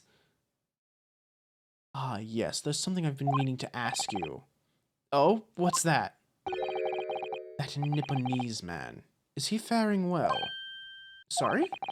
The one arrested twice in succession 6 months ago, with the stoop, and the mustache, and the jitters. Ah, Mr. Natsume, you mean? I'm not sure he'd be very pleased to find out you identified him from that list, Runo. He's fine, thank you. In fact, I received a letter from him by international post only the other day. Let's see. Well, I think we can end our discussion there, don't you? There's little time left before tomorrow's trial. I advise you to spend it investigating the case. Yes, thank you for the advice. And for the conversation. I can't believe he's asking after Soseki-san. After a Nipponese. I'm not sure whether to feel happy about that or worried. I never imagined that Mr. Reaper would be friends with a mad scientist, did you? That's a turn-up for the books. A mad scientist. Ah, you mean Professor Hairbrain.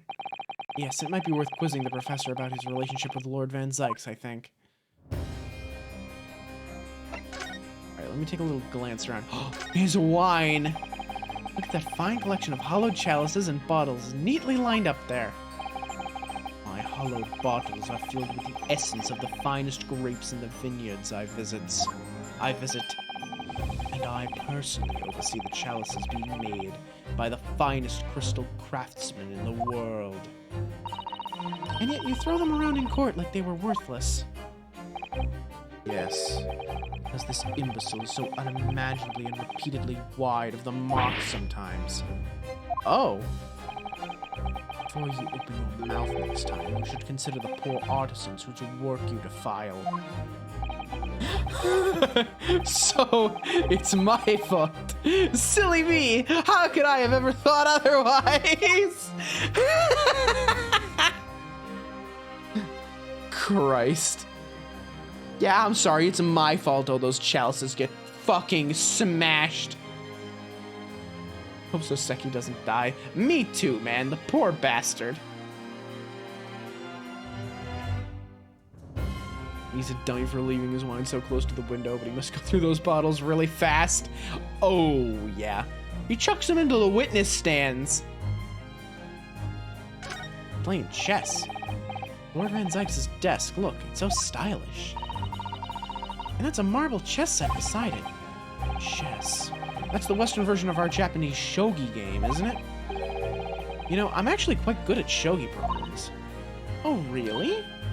You'd probably like chess problems in that case. Love to challenge Lord Van Zykes sometime. To a bout of shogi problems. If you only really want to challenge yourself, you can always do that on your own at home. Yeah, play some actual shogi. Come on. Coward. Jesus Christ. Look at the tapestry of this man. That portrait really dominates the room, doesn't it? Nothing says I am wholly concerned about myself, I am an egomaniac, I'm extraordinarily egotistical, like a massive fucking portrait of yourself. A massive fucking oil painting of yourself in your office. That's why I have 3.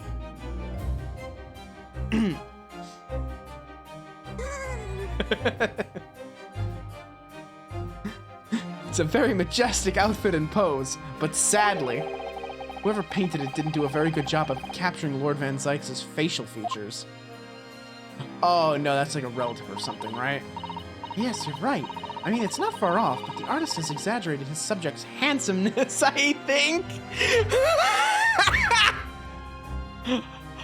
Iris, I know at least 4 people who would heartily disagree with you.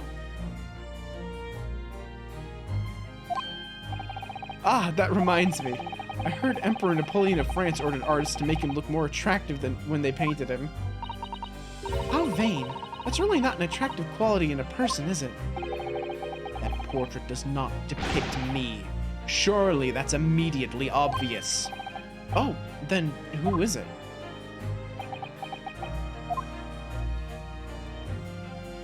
Oh, he's just not gonna say? All right, sure. Whatever, Van Zykes. You keep your brooding. Painted by Mabel. Oh, look, it's a scale model of the Great Exhibition Showground. That's amazing. I wonder why it's here. Perhaps he made it to take his mind off the sadness of being too busy to attend in person? Or perhaps he's too embarrassed to queue up for a ticket. Surely it's obvious that I'm using it as an investigative aid. You Nipponese have no business painting others as overly reserved. Ugh, I really didn't think he'd overhear that. He's in the same room as you! But yeah, you can tell, because there's the transporter. Someone standing there. There's a balloon. There's a dead man.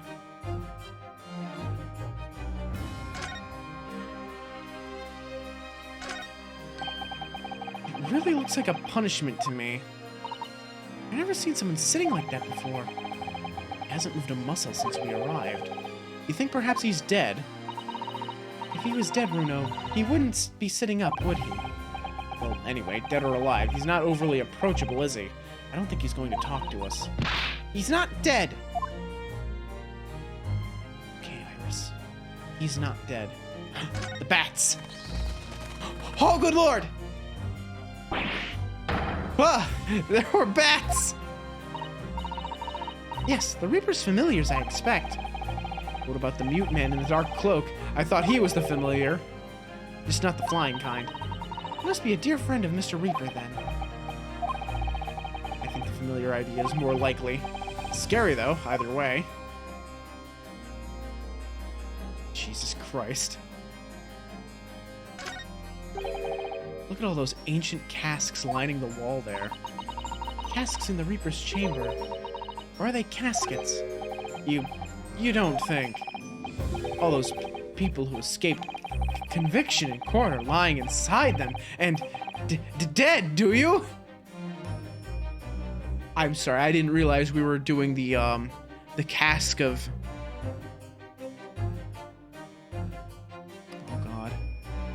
Don't tell me. It's, fuck. Cask of Amontillado? Cask of Amontillado. That's it. That's the Edgar Allan Poe thing. What ridiculous notions are going through your head, man? This is my collection of fine vintages. Oh, yes, of course. Thank you for clearing that up. Rue and I were just musing to ourselves. Don't mind us, Mr. Reaper. I wouldn't if you hadn't invited yourselves to my office to talk nonsense within my earshot.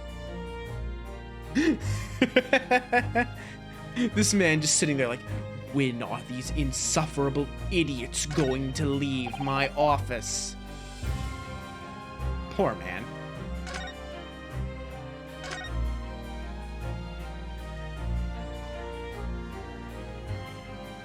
Ugh. I think we've searched everything, right? Yes.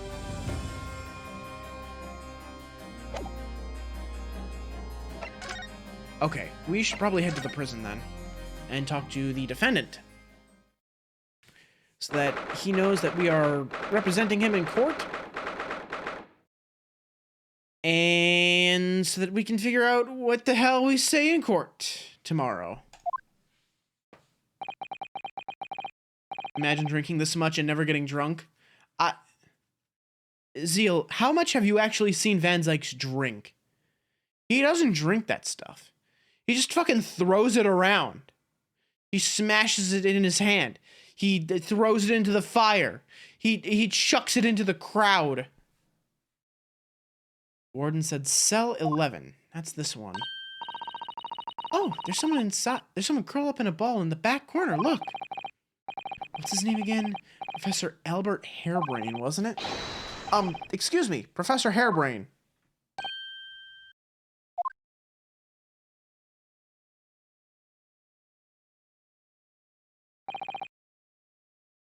Who are you?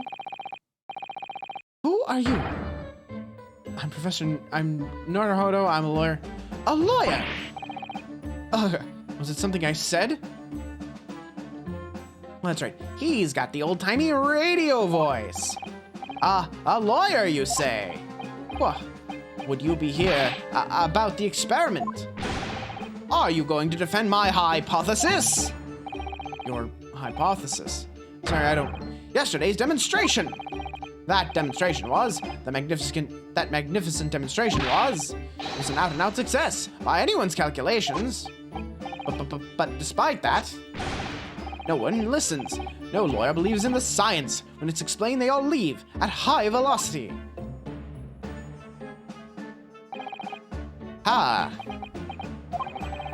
Now's probably not a good time to mention that your zeal made my concentration leave for a while, too.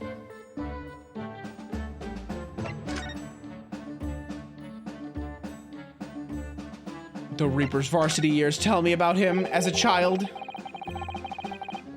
Well, not a child, but like in his high school or college years. It would be college years, right? Yeah, college. Van Zyke said they met in college.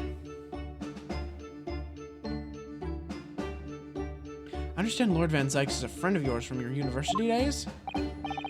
Yes, that's right. He was studying law whilst I was studying science. What was he like back then? A good question. Unassuming, gentlemanly, an all-around nice fellow, really. Sorry, I think you misheard me. I'm talking about the cold-hearted, merciless prosecutor Barak von Zykes. What was he like at university?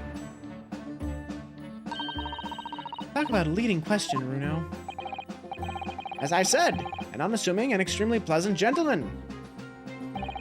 After all, he is the little darling of the Van Zykes family, with all its great aristocratic origins. Little darling? I didn't realize he had such noble blood. Little darling. It was a bit of a shock when I came back to Britain and learned what he'd become. The Reaper of the Bailey, no less. Yes, that's right. I did hear, though, that there was a very big event in his life that completely changed him after graduation. Really? What sort of event? Ah! I'm sorry. But I don't know anymore. I wasn't in the country at the time. I was in Germany already. Oh, yes, of course. A little bald spot on his head? If he's heard all about the Reaper, I really don't have the heart to tell him that Lord Van Zykes will be the prosecutor in court tomorrow. Tell me about your demonstration, buddy. Oh, I fucking yawn again. Jesus. You mentioned the demonstration yesterday.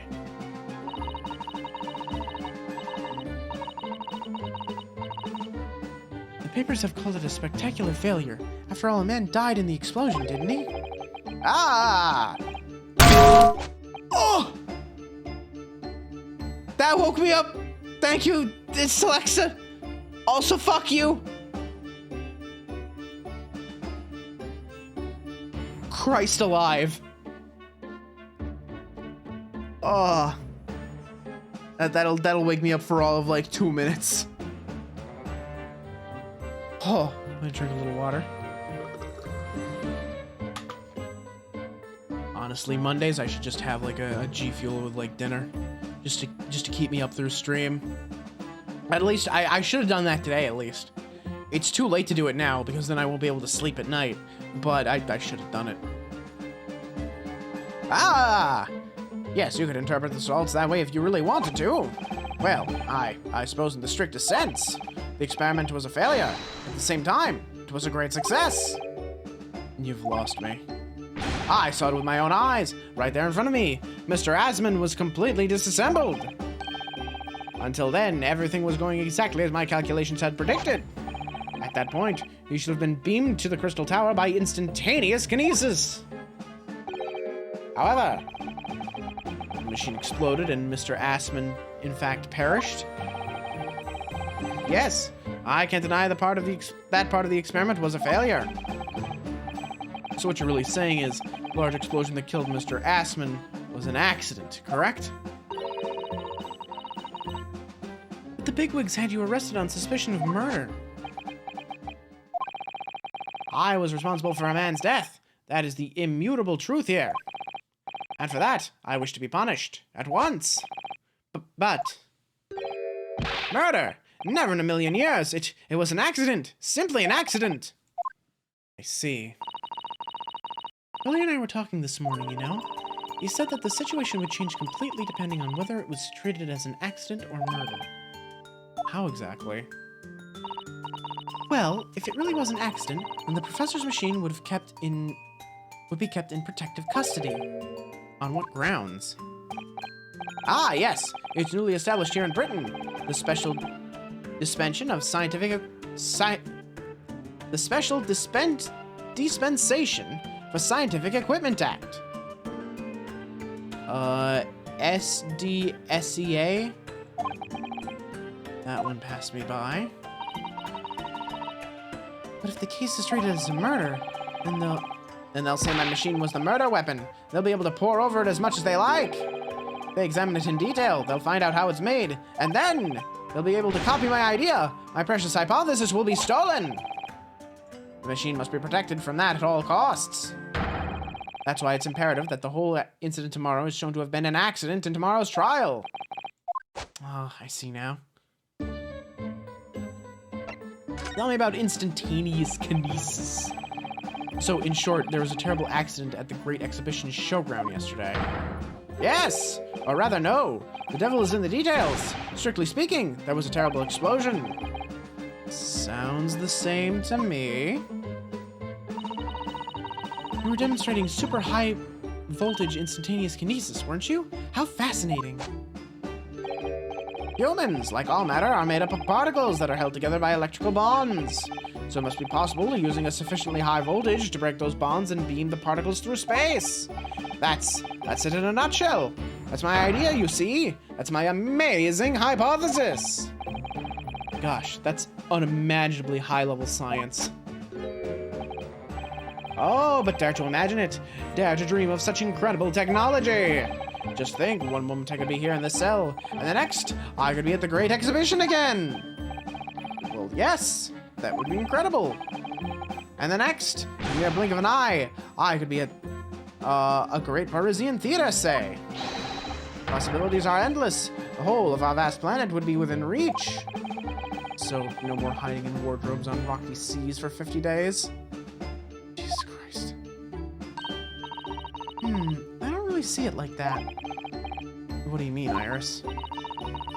Well, if you could travel anywhere in the world instantly, the planet wouldn't really seem vast anymore, would it? I think it would feel like it had shrunk. My word! That's exactly right! What are the implications? What does this mean?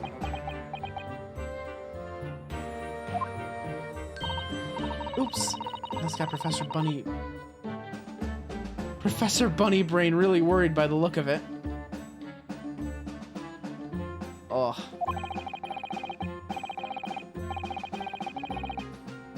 Am I slapping my face? I did that a little bit when I was like throwing cold water on it. Oh, let me try that a little bit, Zeal.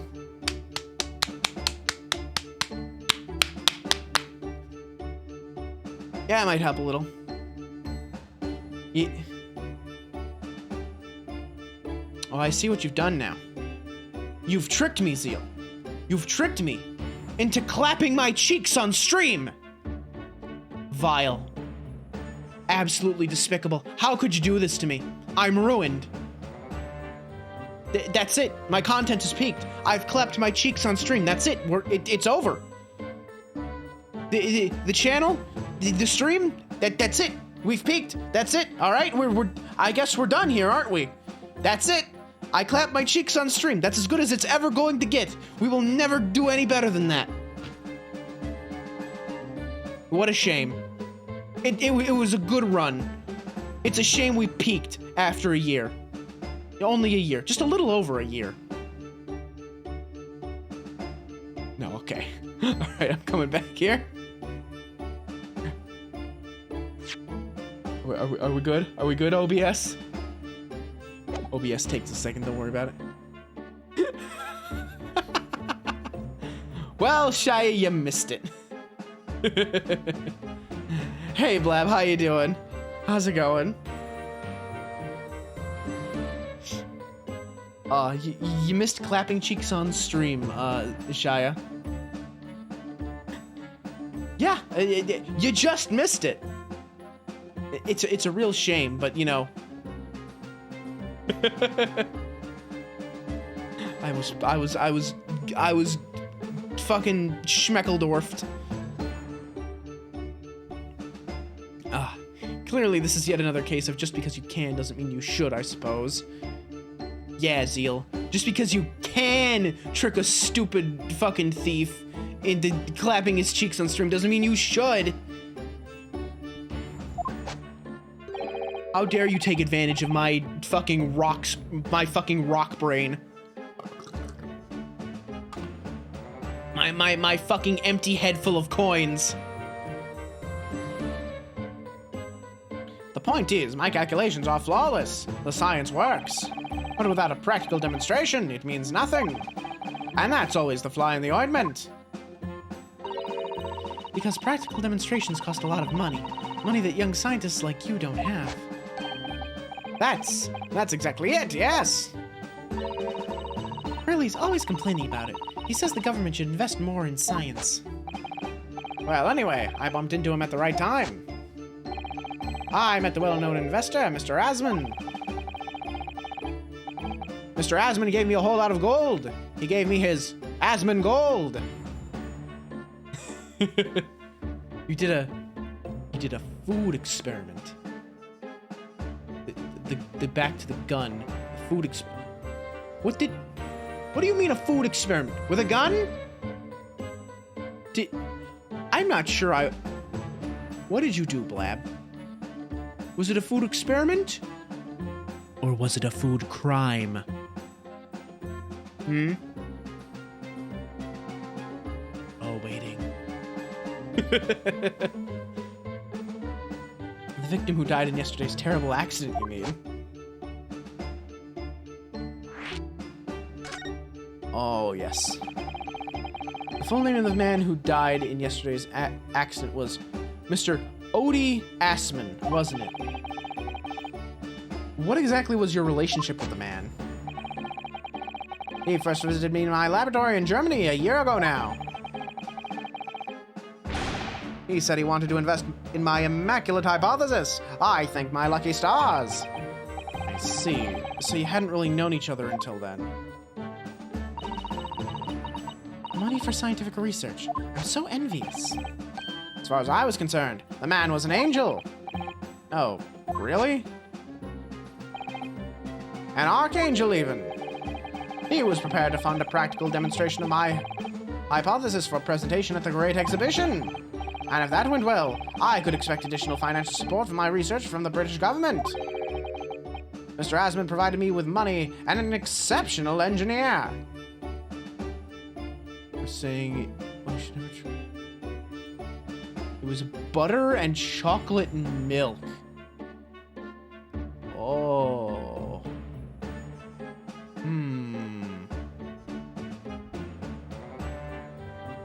Butter and chocolate milk.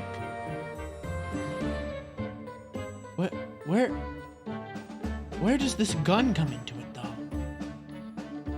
Like, tasted like diabetes. That sounds about right. Because basically what you've done... Because butter is just milk fat, really. It's just solidified milk fat. That's what butter is. And sometimes it's, like, cultured a bit to give it some flavor. Always go for cultured butter. That's what I say. Unsalted cultured butter is the way to go for just about anything. Because the culturing, like, adds some flavor to the butter that's very nice. And you want to go unsalted because you can always just add salt to it if you need salt. But if you have salted butter, you can't unsalt the butter. It made you feel gross. Yeah, it sounds about right. I've heard of people that put butter in their coffee. Tasted good and weird. That sounds about right. Chocolate milk is already pretty high in milk fat, so adding more milk fat to that would up the richness to probably an uncomfortable level, I would assume. Too much fat per volume. You know, like my thighs. If you freeze milk, it becomes butter. Shia? Stop that. I'll kick your ass. When I used to run for 2 hours, is ice cream butter? Oh, shut up. Shut up. Oh, we're going back to the game.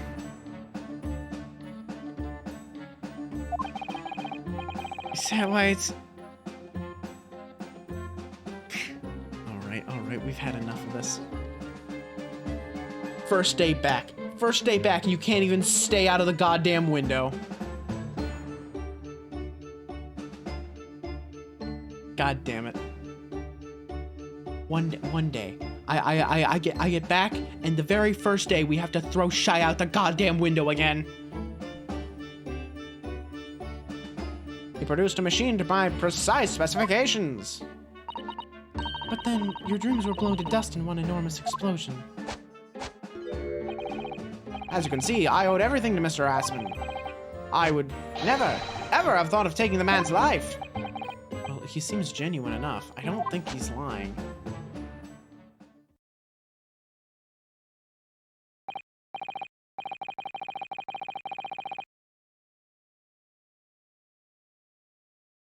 So, Professor, let me just make absolutely sure I've understood you properly. The huge explosion that occurred yesterday, that was an accident, you're saying. You had no intention to harm the victim, who was in fact the sole investor in your work. Is that correct? As correct as 2 squared is 4. I swear it. Wait, hang on, let me see. 2 times 2. That's 2 2s. That's 2 plus 2, which is 2, 3, 4. The math checks out. Yes, it's true that the man perished in a machine of my invention. So I know that I'm far from blameless in all this. But still, I would never use my discoveries, my inventions, to take a person's life, not in a centillion years. I'm a man of science. It's all I know. You have to believe me, please. Do you believe me? Do you believe in my hypothesis? Science is the purest truth, you know. I've always believed that, all my life. I'm afraid I don't know much about science, or your theories. But I do believe you, and I will fight to prove your innocence with all my might. I'm a man of the law. It's all I know. You have to believe me. Please.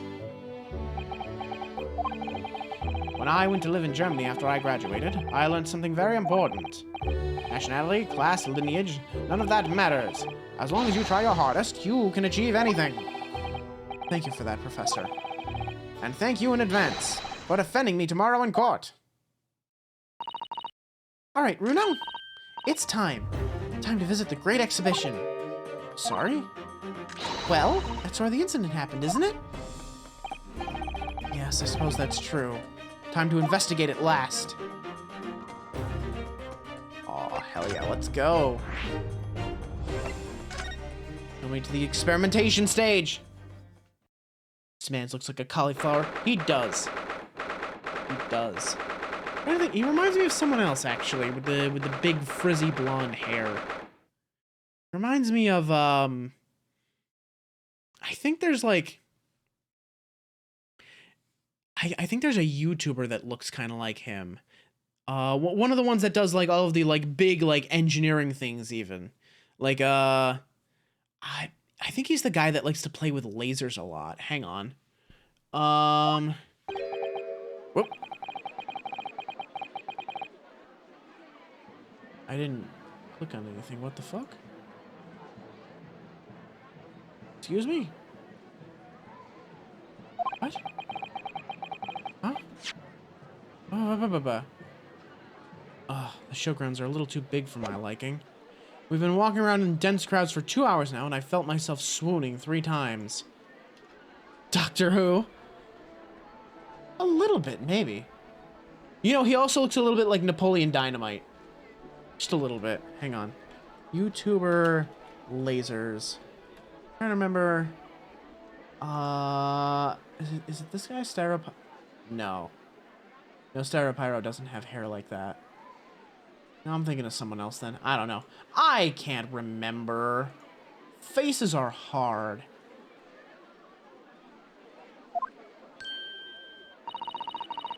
There are a lot of people, aren't there? I've almost been trodden on 3 times, too. Be careful, won't you, Iris? Don't let go of my hand. We finally made it through the throngs, though, by the look of it. Here we are underneath the public experimentation stage where the explosion happened yesterday.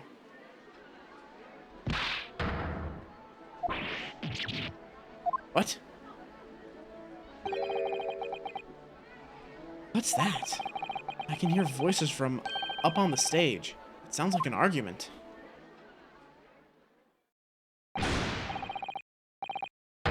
Oh, here we go. These two at each other's throats again. Jesus Christ. Right, I've had it with you this time. I'm warning you, I'll arrest you in a minute. Oh yeah? Go on then, Inspector, give it a shot. You ain't got no evidence and you know it. Wait, I know those voices. I've got a cheeky little mouth on you, young lady, but a night in the cells will teach you some manners. Just try it, I dare you. If you want that bag of chips rammed down your throat. Yoo-hoo! Gregsy, what are you doing up there?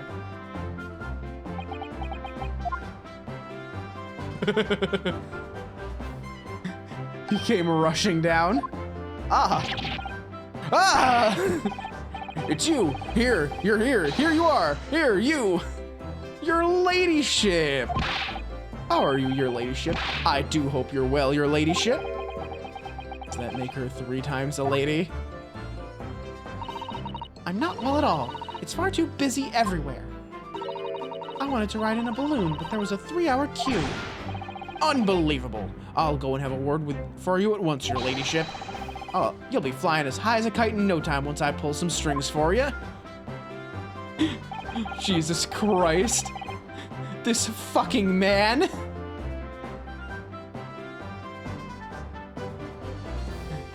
Finishing the 28-inch pizza. Shaman. Shaman? How much of that 28-inch pizza did you eat tonight? Not the whole thing. I should hope. I pray. For your sake. That's a lot of pizza. Until recently, he was suspended from duty, but it would appear he's back in action now. He's actually quite well known, appearing as he does in The Adventures of Sherlock Holmes. For that reason, he can't say a word wrong to the story's author, Iris. There are limits, surely. There should be. Watch it, sunshine. Sorry. What gives then? Don't tell me you're on this case. Yes, I'm acting for the defense. So we're here to investigate. Dear me, that's the situation, is it? Really that troubling? Measly 5 bob, that's all you got? You're a lawyer, ain't you? You could stand to carry a bit more copper in your pockets, Mr. Naruto. There she is! The girl! What? Hey, that's my last bit of spending money, that is. You can have it back, but I'll have to charge you for all the bother. 3 bob. This is Gina Lestrade, a pickpocket, or diver, born and bred in the East End of London. In the case that led to my own suspension 6 months ago, this is the young girl that I was defending in court. What's your problem, eh, Otto? Diver? Pickpocket? What's with all the name-calling? You want a bag of chips around your throat and all, do you? I thought you were proud to be a diver, Gina. We were just arguing with Inspector Gregson about it, weren't you? I assumed you'd been up to your usual tricks here at the showground. That ain't no way to talk to a lady, Otto. Half a year's a long time. People can change. I'm an apprentice now, learning to be a Scotland Yard detective. So you'll have to call me what everyone else does. It's Inspector Lestrade now! Holy shit! Nice! Fuck yeah, dude! Hell yeah! Badge number 997. Let's go! Inspector? That badge is homemade, surely. The inspector part isn't entirely accurate. No one calls her that. Or what it's worth, anyway. Investigating is off the cards for all of us. What's that supposed to mean? Right, well, I'll be back up top. You hold the fort down here, alright? Right, sir.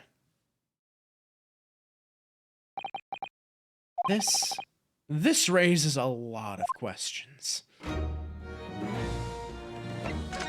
Talk to me, Gina. What the fuck is going on? Thief turned detective. Takes a thief to catch a thief. This is true facts. It was 8 months ago now that I first encountered Gina in connection with a case I was working on. At the time, she was living in the East End with a group of other orphans. She helped all of them survive by pickpocketing. Then she got embroiled in a murder. I had a lot of time to think in prison. I realized I couldn't go on like I was. Diving weren't working out.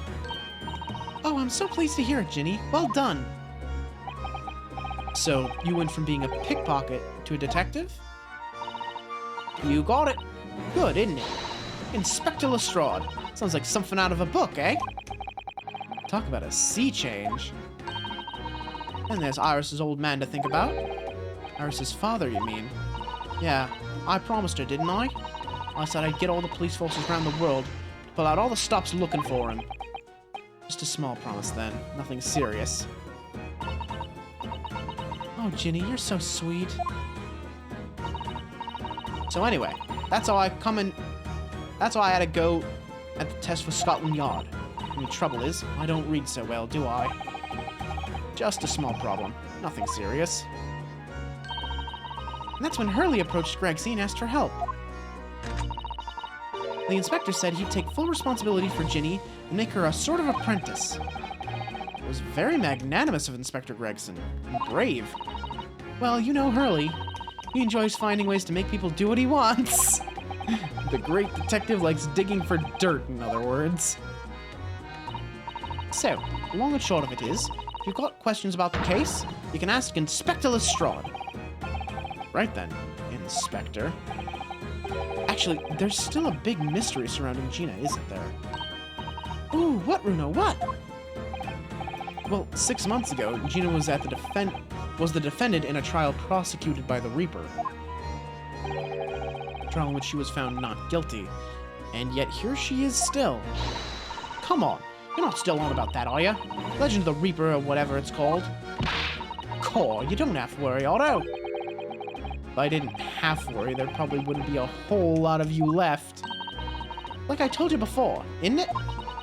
The Reaper's kinda like him upstairs, so he knows what I'm like on the inside, but I ain't really done nothing wrong.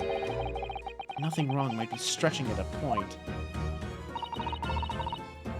What about Mr. Natsume in Japan? He's perfectly fine, isn't he? Well, that's true. Perhaps the Reaper is more discerning than I thought. The original Sherlock Holmes had an Inspector Lestrade that he worked with begrudgingly. That does sound familiar. Yeah, that does sound familiar. I haven't actually read any Sherlock Holmes books. I really should at some point.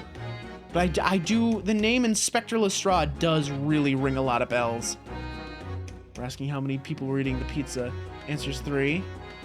You, a child you babysit, and your uncle. An entire 28-inch pizza all eaten by 3 people? Like all of it? Like the whole thing? That's quite a lot. Honestly, that is a lot. That would take me like days to go through. It'd feed me for like a week. Exactly. So I ain't worried. I'm totally fine.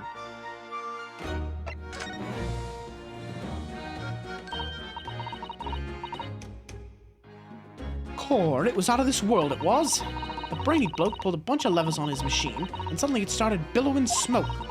And it just went pop. I ain't seen a better experimenter yet. Sorry? You mean you saw it, Ginny? With your own eyes? Yeah, of course. The boss is in charge here, ain't he? Of keeping everything running smooth, I mean.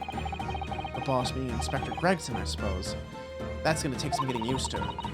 All I have to say is that I'm on duty. I can do whatever I want to. Get this, I was up in one of them flying balloons when it happened, watching it from above. No, you're so lucky, Ginny. Maybe I should join Scotland Yard too. Yeah, do it. You know how to put the boss in his place already, right, Iris? You'd have no trouble at all. It's settled. When do I start? No, you can't join Scotland Yard, Iris. We'll see. Anyway, I don't understand. What I don't understand is this. If the machine exploded so spectacularly, how can Professor Bunnybrain still be claiming that his experiment was a success? Oh, right. Well, it was a success, in a way. Was? How can it have been? Oh, I bet the body got teleported even though the man is dead. Surely after the whole machine blew up, no one could call the experiment a success. It's like I said, it did sort of work. I mean, yeah, there was a load of smoke, and that whopping great bang. But where do you think they found the victim's body, eh? In the Crystal Tower over there. What? In the tower? Oh, yeah, there it is. The dude went through the fucking window. You can see for yourself, can't you? Up there above the scaffold.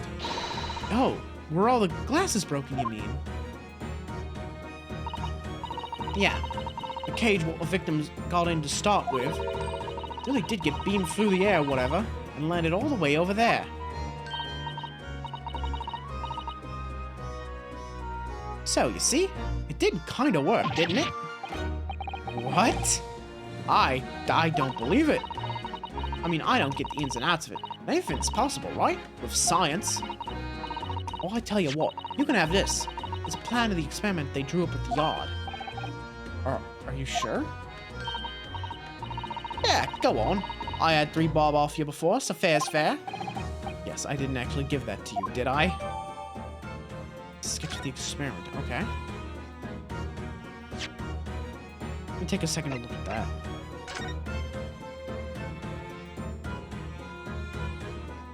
So, right, this is the stage with the platform and the big cage and the big shooty beam that's aimed at the top of the tower, it looks like.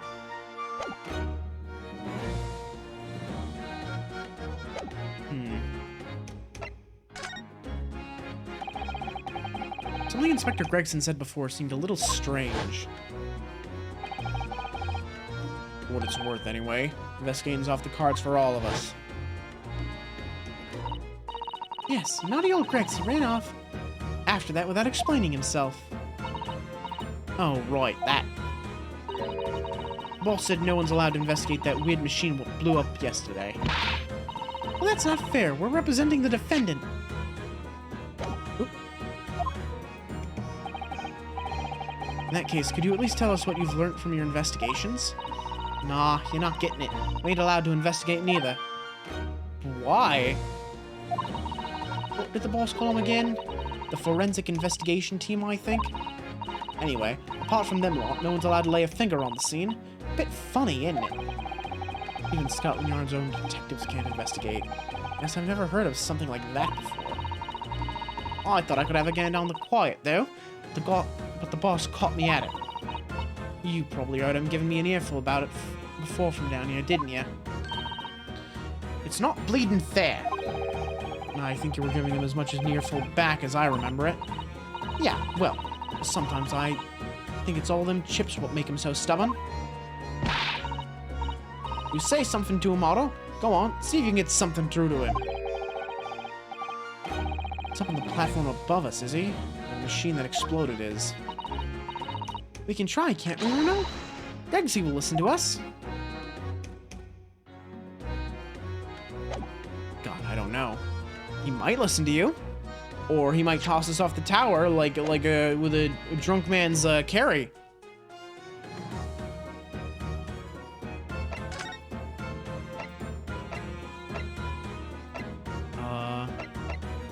I guess we can't go up there yet? Let me take a little grab. These stairs obviously lead to the stage above. We should go up there and investigate the exact spot where the experiment was being conducted.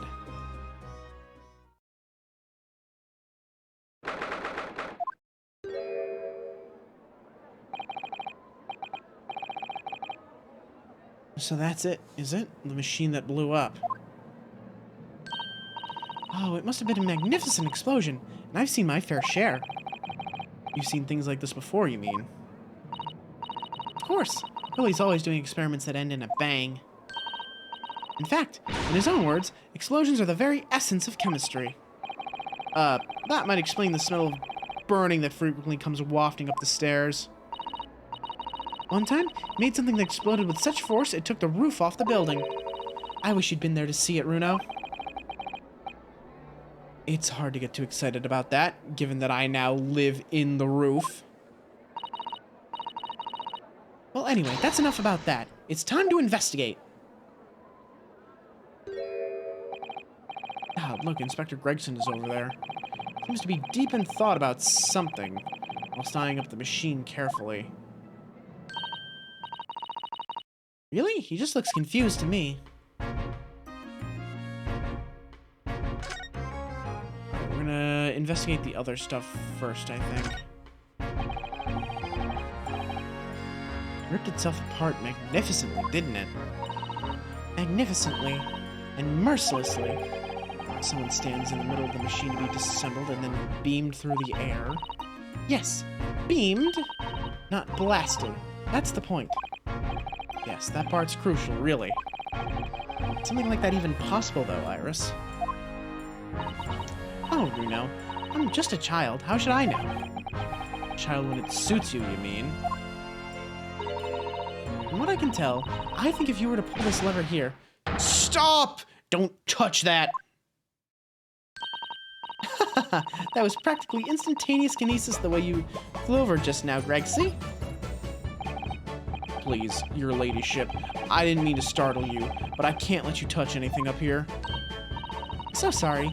You can have some of my latest special blend to make up for it. There he goes, sipping that tea. Oh, wonderful. This stuff really is wonderful. Just like old times, this is.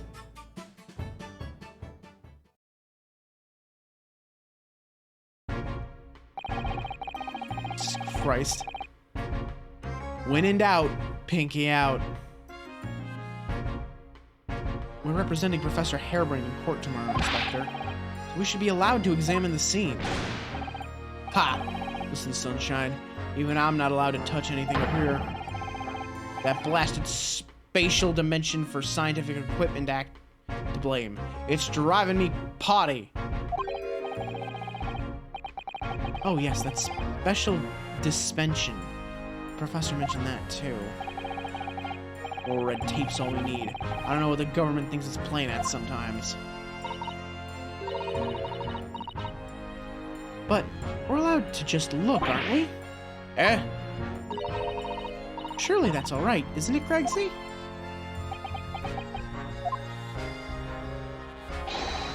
Of course, your ladyship. Anything you say, your ladyship, but please don't get your dainty hands dirty, will ya? Don't worry.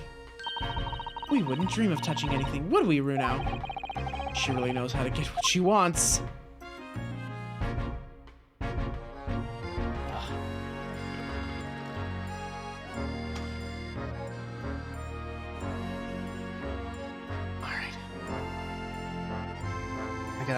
I gotta focus. I gotta refocus my brain.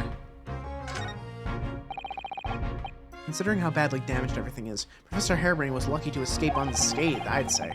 We should have a good look around the machine while we can, I think. Touch anything, and I'll make sure I kill you before I get strung up myself, you hear? I won't touch a thing, I promise. So please, spare a thought for your digestion. Anyway, do you really think this machine could actually disassemble people like the professor claims? He asks, looking totally incredulous. Give it a rest, Sunshine. If we were allowed to examine all this bleeding scrap metal, maybe we could answer that question. But we can't, can we? Because of the annoying rules, you mean? Exactly. The annoying, obstructive, flaming rules. Oh, look at the base of the machine here. Oh yes, there's a tool of some kind poking through the wire mesh. It's a screwdriver, I think. Oh, isn't it a lovely one? The handle is in the shape of a capital letter, A. Is? Oh yeah, you're right. What's the matter with you? Don't touch anything, I said. Touch anything and I'll make sure I kill you before I get strung up myself, I said. Yes, I understand, sorry. I only touched it a teeny weeny bit. But Gregsy, I'm very curious about this screwdriver. Really very, very curious. The screwdriver is very important for how they, like...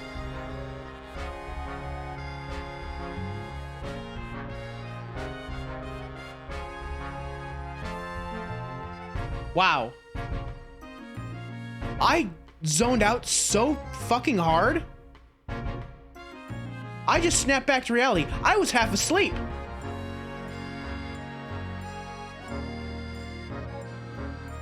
Jesus.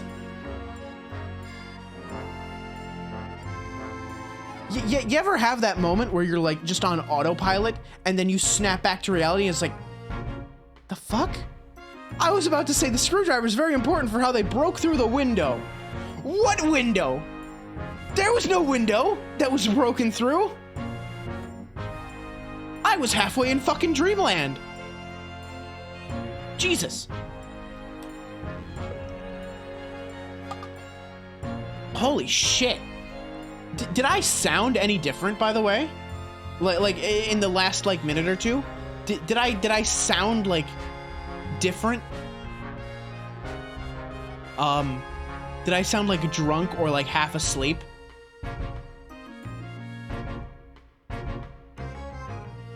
Jesus. Mondays, man. They get you. They get you bad. Boy. Hang on, let me review what the fuck I just read. Right, it's shave with a capital A. Don't touch anything. Only touched a tiny bit. Curious about the screwdriver. Right. Alright.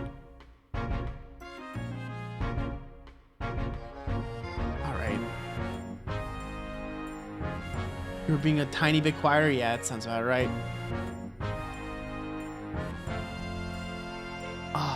Anyway. Of course, your ladyship. You're so clever, your ladyship. Fancy spotting something like this. But I'm afraid I can't let you have it. But Runo found it first. I assure you, I'll investigate it thoroughly. He's gone off with it. That was very mean. I'm afraid Inspector Gregson is going to make a very clumsy and embarrassing mistake in next month's installment now. Poor Gregsy.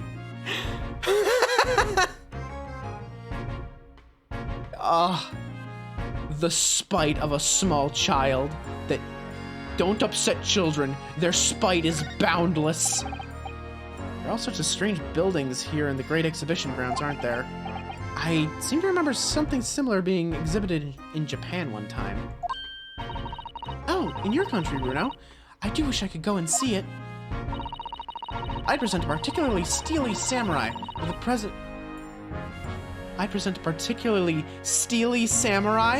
a present... of one of Hurley's stories I'd written especially? A steel samurai? The Steel Samurai? Hang on.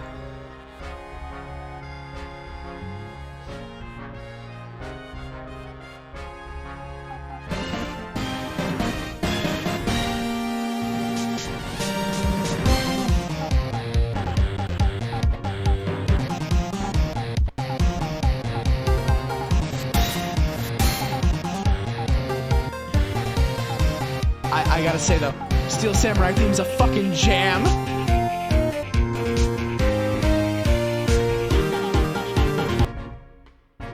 All right, we'll get back to the case at hand now. But I saw that and I had to. And see if I couldn't get Hurley into a jam against some Bartitsu Master Ninjas. You might not find as many of those sorts of people around as you think. Oh, well that's dull. Ooh, but I do know a prosecutor with a Shanmaj top knot I could introduce you to. A Shanmaj? Really? Or Chanmage? Chanmage? A Chanmage? Really? You think I could have my picture taken with him? Do you? Assuming he's recovered from the trim Kazuma gave him a year ago, yes. Unfortunately, oh yeah, that's right. Ryunosuke doesn't know. Ryunosuke, Jesus Christ. Ryunosuke doesn't know that, he's cut off that top knot forever, because of his, like, shame in court against, Ryunosuke's supposed cousin. Big Ferris wheel. Look at the big wheel. What is that gigantic thing over there? Looks like an enormous water wheel. Oh, that's a Ferris wheel. There'll be people riding inside those little cabins you can see. Why? Well, they rotate nice and slowly, so it's a wonderful way to see the surrounding scenery. Wait, it's turning? but it looks completely still. Yes, that's because it's turning so slowly. One complete revolution takes about half an hour. If you were mad enough to go win one, it would be more fun to whiz around fast, don't you think? I feel as though you might have just invented a new sort of ride there, Runo. I'd ride that. Hell yeah. Or we can look up.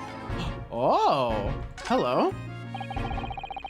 That amazing horn-shaped device is pointing towards the Crystal Tower. I suppose once people are disassembled by the machine, they're shot out of that thing to wherever they're going. I don't think it was supposed to shoot anything, you know? It was set up to beam people to the Crystal Tower where they'd be reconstructed in their original form. Well, I don't like the look of it. If it was as amazing as it looks, the accident wouldn't have happened in the first place, of course. I suppose that's true, yes. But nothing ever goes according to plan, does it? Let's see, anything else? Oh, look at the balloons. So those are people carrying balloons, dangling silently in the skies over London. I always thought the day would come when humans would discover how to fly. But I never imagined it would involve them being suspended from colorful floating tamari handballs. I'm sure it must feel amazing, being up there among the clouds. Let's take a ride together, Runo, please. If I'm being perfectly honest, I would like to try it. But without a cast iron guarantee that the thing will plummet to the ground, I'm too scared. Oh well, in that case, I should tell you what Hurley said. It's physically impossible for a flying balloon to plummet to the ground so long as it doesn't explode. Yes. I'm crazy, but I think that exploding part might play on my mind a little. Well, he's not wrong. The only time a massive balloon crashed to the ground was when it exploded. The Hindenburg was one hell of a tragedy. Alright, I think I have investigated everything here, right?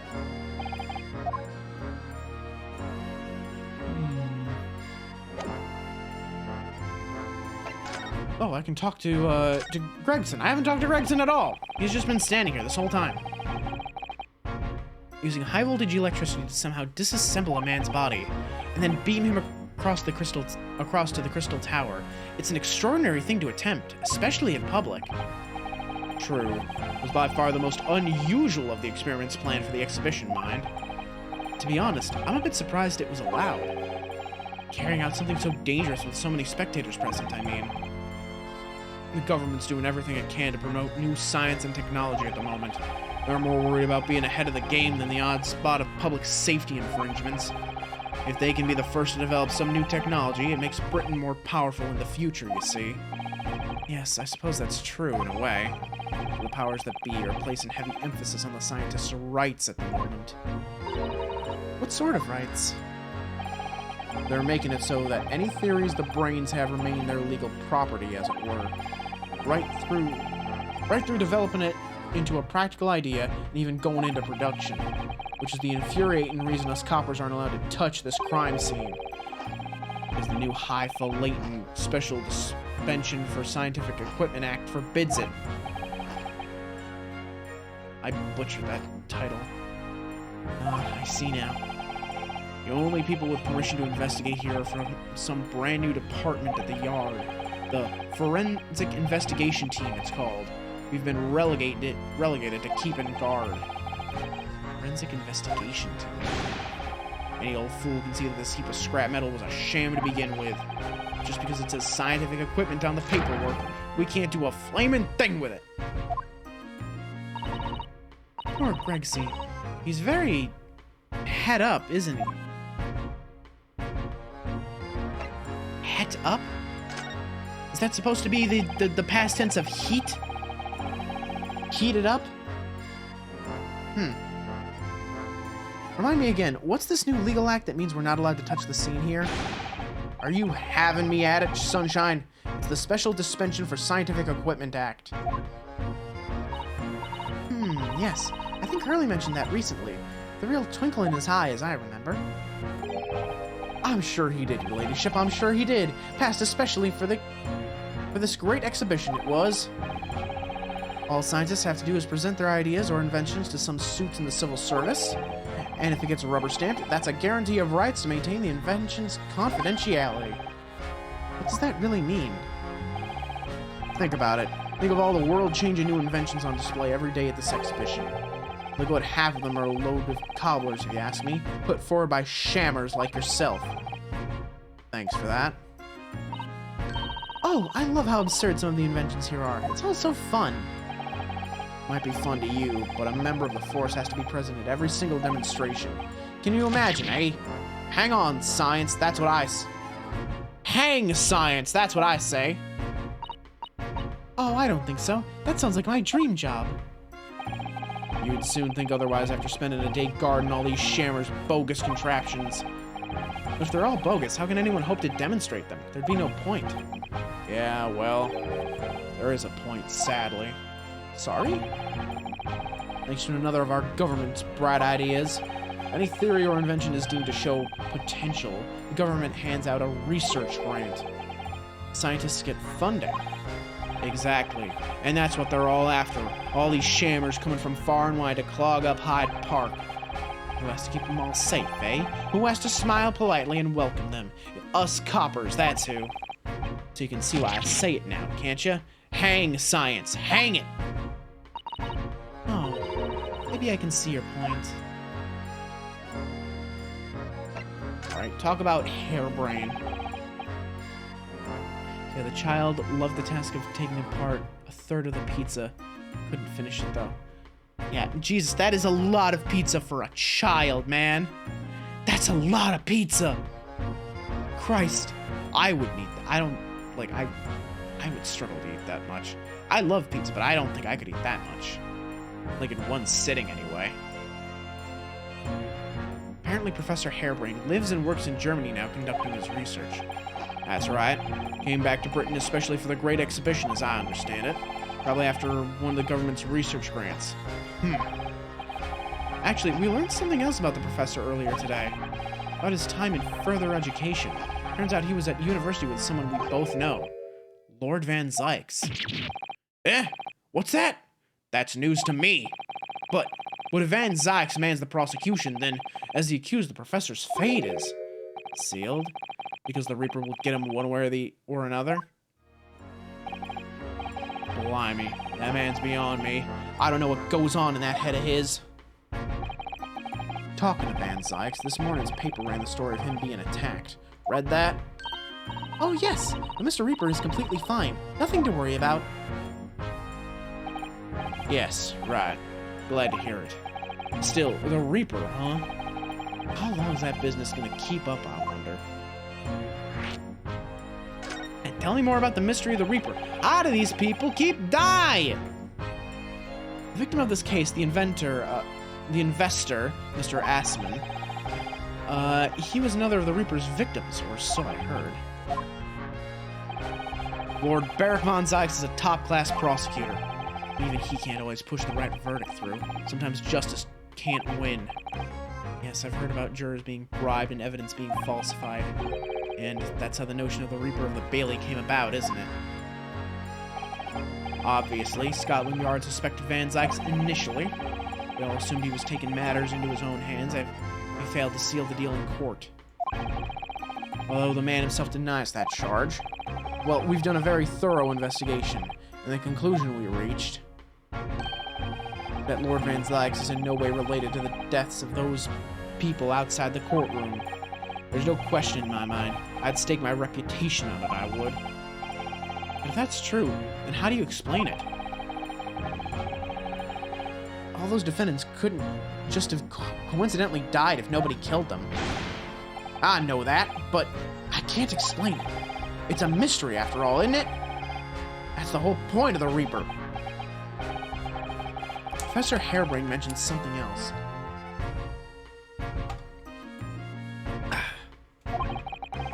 He said that at university, Lord Van Zykes was a totally different person. Easygoing and kind. You what? He said that it was after they both graduated that something happened to change the man. Do you have any idea what it was?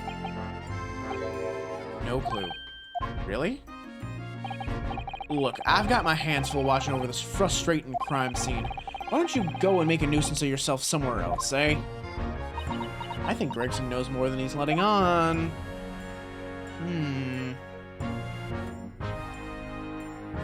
Watching for mobile for a bit? Okay, Zeal.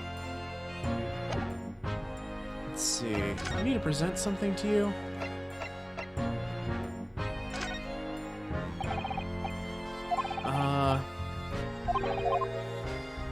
Great, so there's nothing there. Got anything to say about this? Yeah. Inspector, have you read this paper? Yeah, 2 unwelcome blasts back to back. This one at the exhibition, and the Reaper getting attacked. I know, terrible news to wake up to, wasn't it? I tried to pretend I hadn't read it and turned over for another 40 winks. Thanks to that, I was laid up and got a roasting from the super. Some mornings are like that, aren't they?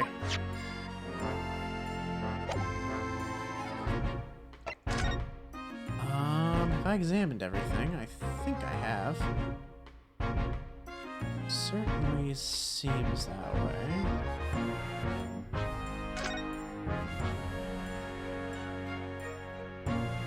I don't see anything else to investigate. At least not in this area. I think I should go back down.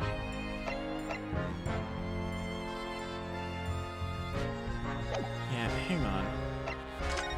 How do I get back down from here? That's where I'd like to go. I'd like to go back down.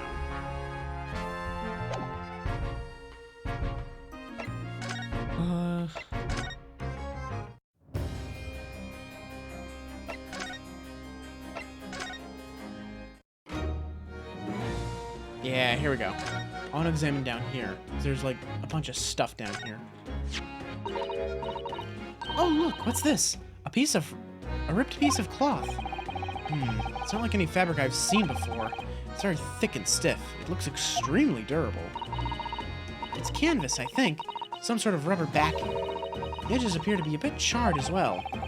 That means it has something to do with the explosion. Let's make a note of it while Ginny's mid-yawn. I bet that's a piece of like a balloon then, right? That sounds like the material that they would make a hot air balloon out of. So I'm suspicious of that. Ah, it looks as though someone dropped something behind the tree just here. Dropped or hid? What's this? Some part of the machine that exploded? Is that a hurdy-gurdy? I think it's a hurdy-gurdy. Maybe. It could have fallen from the platform above in the blast, perhaps. What's going on here? Oh, nothing. I think I'll hang on to this just in case. That's gotta be a hurdy-gurdy. Wait, I can look closer at it, right? Yeah. Whoop.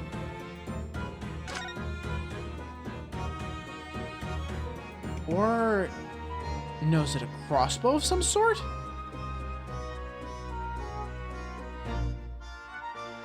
No, it might be like a crossbow. Yeah, see, like these gears flip out and these things deploy here. Those latches go away and these bits deploy and... oh, yeah.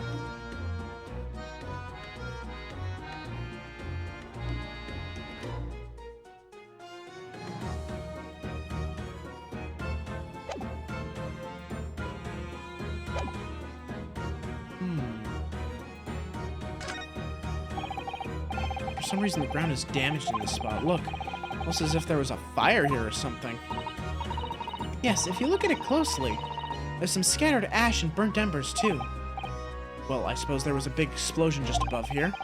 People probably wouldn't bat an eyelid at a small fire like this would have been. I'm not sure we English are quite that laid back, Bruno.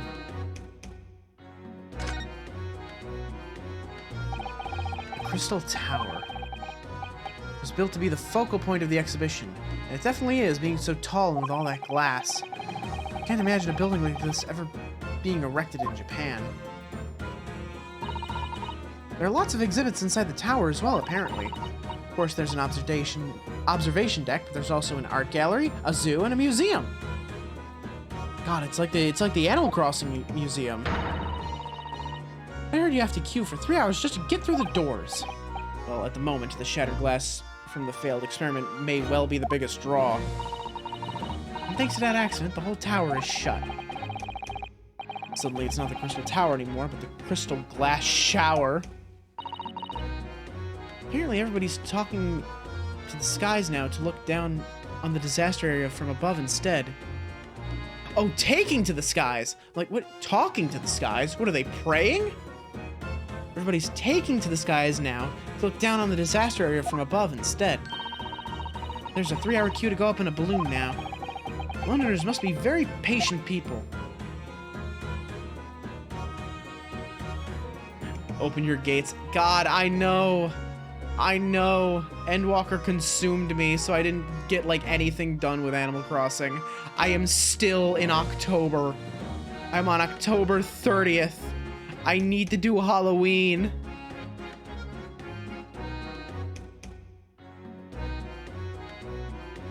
Oh, whoop.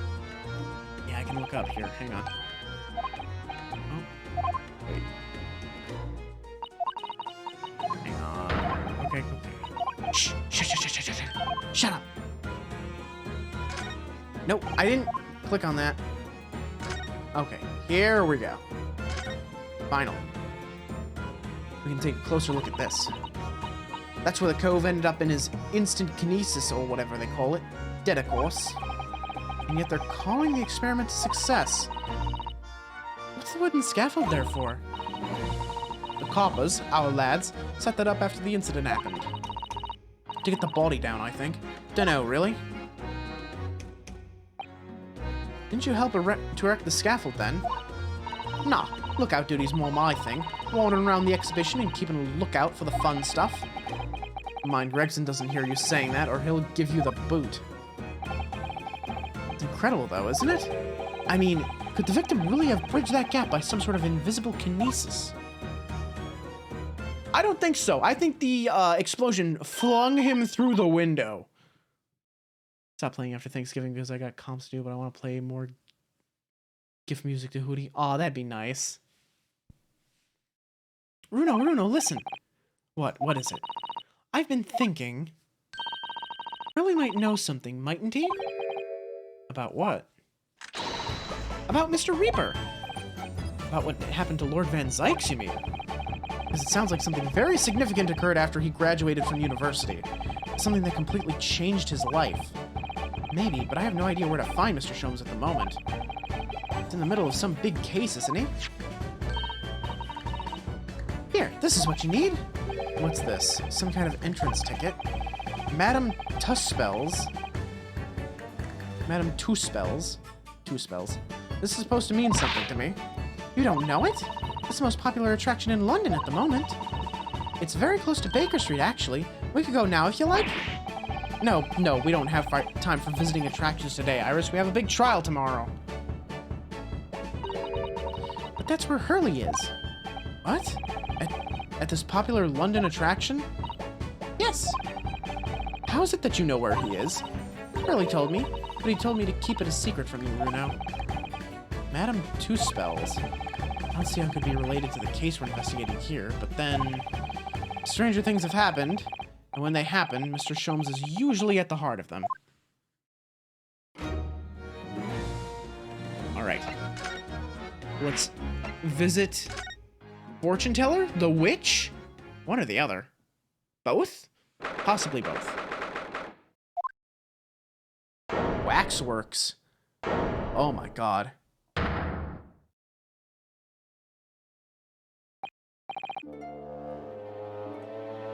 Hot. Hot.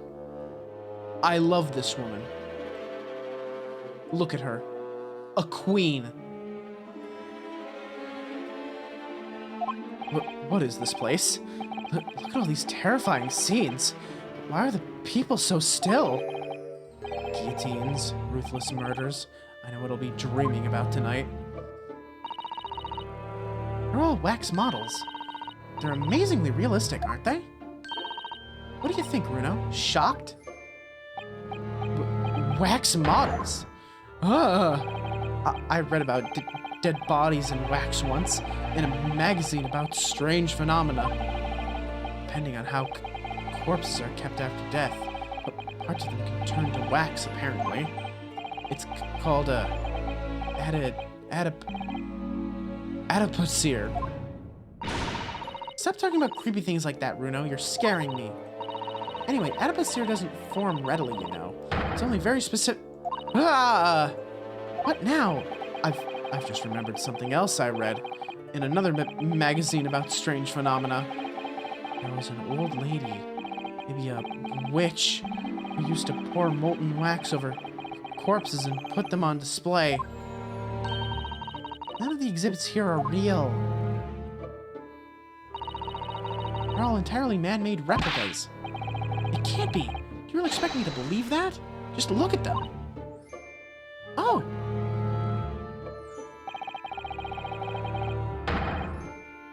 There's no way anybody would make models of people that are this realistic.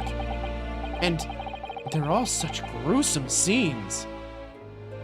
That's supposed to be Jack the Rip.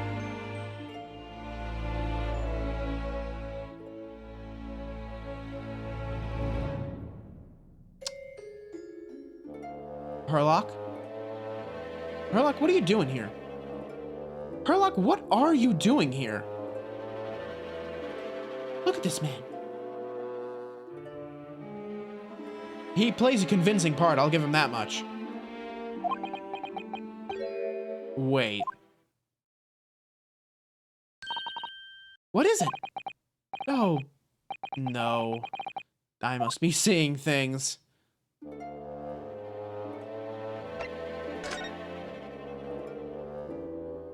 Now this is interesting. Is that an arm? It looks like an arm, doesn't it? Maybe one of the waxwork models has fallen over. You don't think it could be the work of one of the mass murderers in here, do you? Runo, stop scaring me. Is it a wax arm? Or a real one? Come on, you're always pointing that finger of yours in court. Poke that arm now and see how it feels. Objection! That big heavy curtain is in a very prominent position, isn't it? I have a nasty feeling there's gonna be something truly terrifying behind it. Oh yes! That's the famous Two Spells special exhibit. It depicts one of England's most notorious killers. Do you want to pay the extra fee and have a look? Pay more money? To be even more terrified? Ooh, let me think about that for a moment. It was only a suggestion.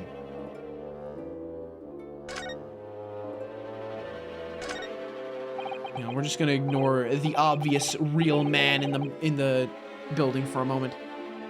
Is this an example of a Western Tsujigiri?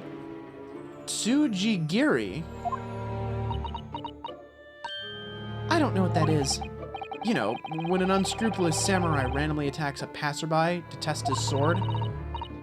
I still don't know, no.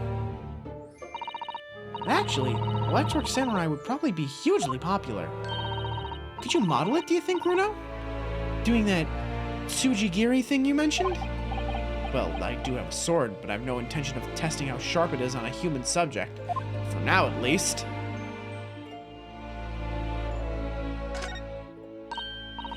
Oh, that's a funny place for a little ladder.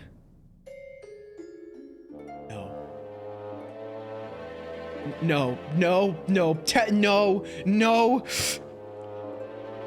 Ryunosuke, you listen to me. You listen to me right fucking now. If you say, that's not a ladder, that's a step ladder, I'm going to fucking throttle you.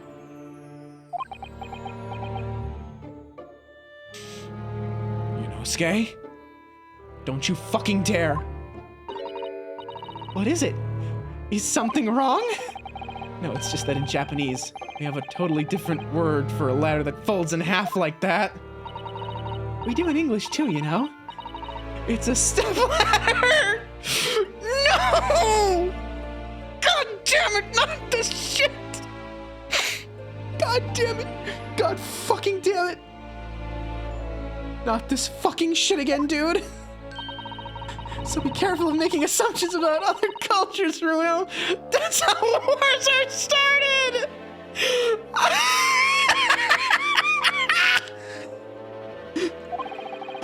I didn't realize stepladders were an international point of contention, but the writer makes an astute point!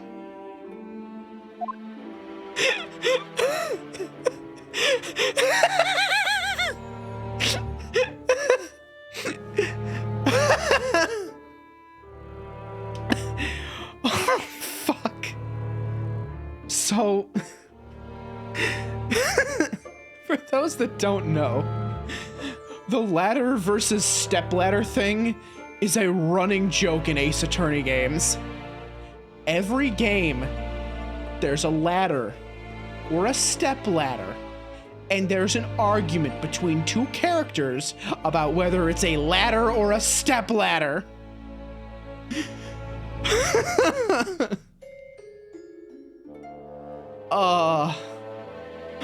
As soon as she said that's a funny place for a little ladder, I'm like, oh no, they're on their bullshit again. Hang on, let me look at this scene over here real quick. We'll get to Herlock in a second. These models are so well made, I can't tell what's a waxwork and what's a real human. Or maybe all the exhibits are real people. I mean, it's closing time and all the visitors have gone home. They suddenly start moving about. No, it's fucking night at the museum.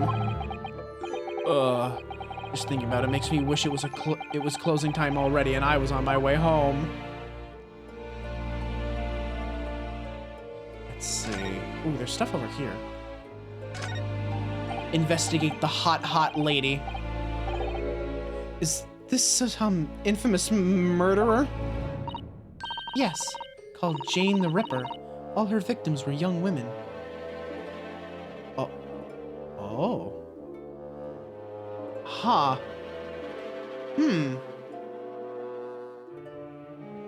Fascinating. So they don't have Jack the Ripper in this one. They have Jane the Ripper.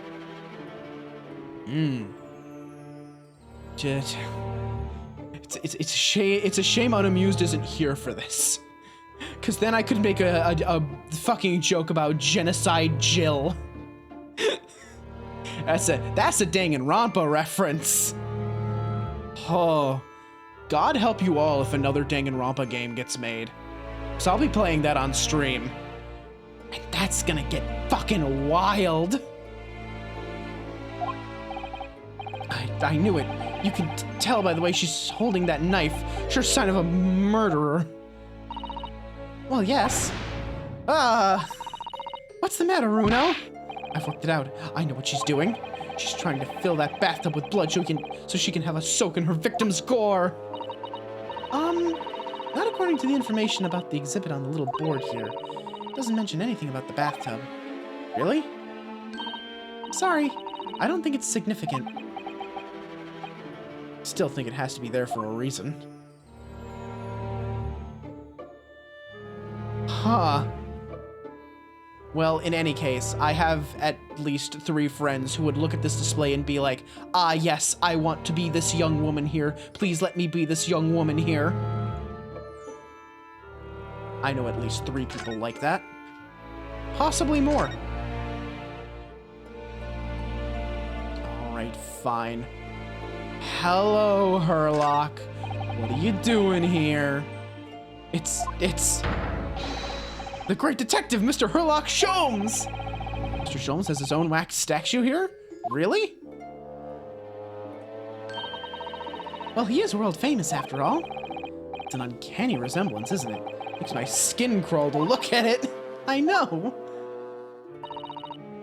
But look, Runo, you can kick this early and it doesn't move a muscle.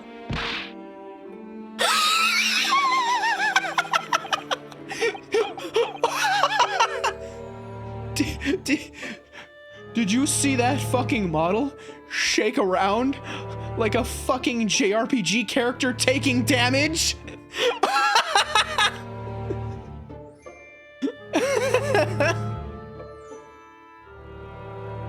Oh my god. You can't go around kicking the exhibits, Iris. Wait. It just moved, I'm sure. And not just a little bit either. Really? Did it? Look closely. There are beads of sweat on the face of this waxwork model.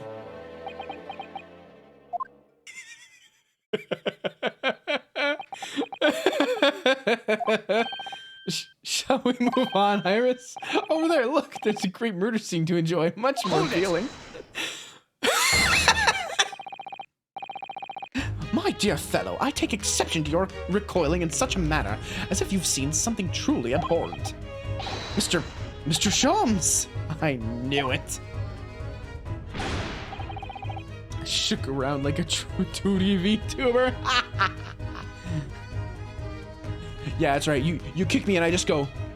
Ugh. That's what happens when you hit me with the frying pan. It goes. You know what? I bet there's a way to make that happen. I bet there's a way to make that like actually happen. I should look into that. There's a lot of like cool OBS plugins that I just haven't like looked into.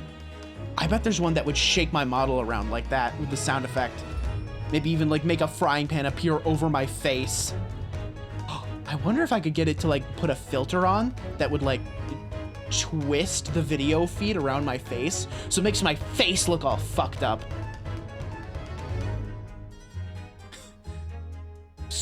Oh, squishes her model when she redeems a hammer bonk. Oh, nice.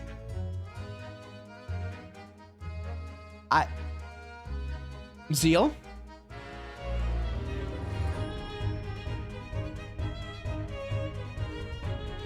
That is quite an acronym. That's very unfortunate. Twitch integrated throwing. Oh, yeah! I'm pretty sure Eros has that, I think. I think that's what Eros uses. Because she has a thing where when people donate bits, it throws shit at her model. That's gotta be what that is. I should look into that. I should get that. I'm sure people would love throwing shit at me.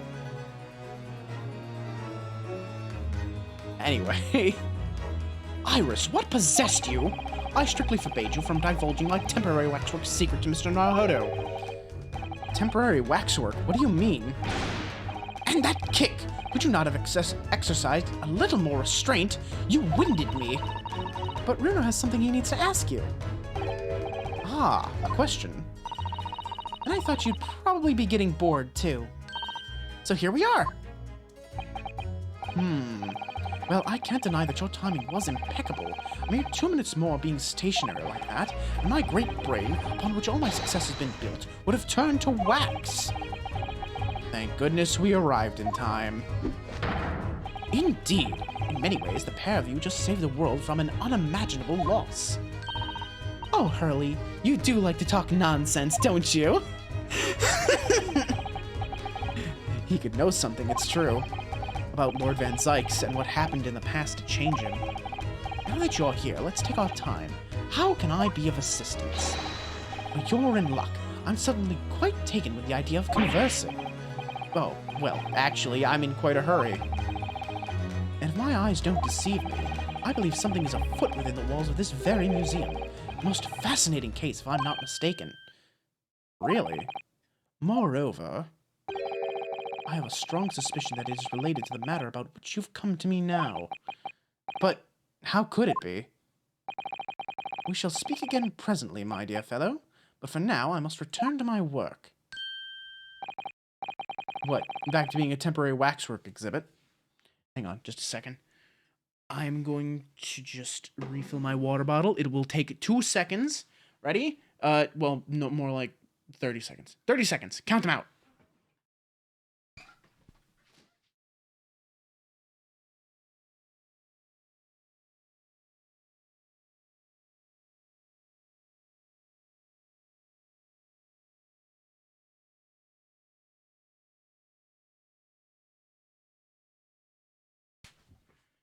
27, 28, 29, 30. Look at that. Right on time. Ah, there we go.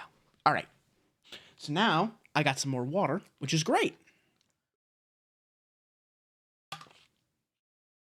I don't normally drink an entire bottle in one stream. This is good.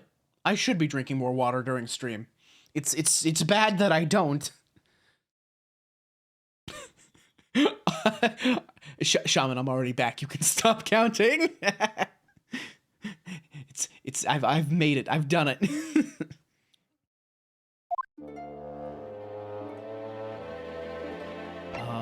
Okay. Madam Two Spells, please. What is this place? Madame Tuspels came to London from France 3 years ago, I understand. Since she opened this little waxwork museum last year, it's enjoyed great popularity in London. There are museums like this in Japan, too. But these displays are something else. I've actually been to, like, an actual waxwork museum. It was while I was really, really young, though, so I don't remember a whole lot. But I do remember just how, like, uncannily real the wax statues looked. Like, making wax statues is, like, one hell of a fucking art, dude. It's really impressive. I mean, they aren't made from actual real people, are they? The extreme realism of these waxwork models is a particular secret of the Tuspels family, they say. They earned renown during the French Revolution for waxworks of victims of the guillotine. Ugh, that sounds grim. The gruesome scenes were portrayed with such realism in the expressions of the faces of the condemned. Apparently, the sculptors would make the models directly from the corpses, right there at the site of the executions. That really turns my stomach. That's just one of several legends about the Tuspels family. Whether there's any truth to it, I couldn't say. But anyway, this museum houses models of famous people from all over the globe. Nevertheless, the most popular area of the museum, by quite some margin, is this House of Horrors. House of Horrors? Of course, visitor numbers are dwindling now as a result of the Great Exhibition, but people usually flock here to see the exhibits of some of London's most vile criminals at their gruesome work. Naturally, most of the miscreants portrayed here were sent to the gallows. So they're even stiffer now than the models of them. Have you heard of poor taste? My dear fellow, the public live for poor taste. They yearn to be shocked. I mean, I can't say you're wrong. You know, there's a fucking reason, you know, Twitter drama's so popular.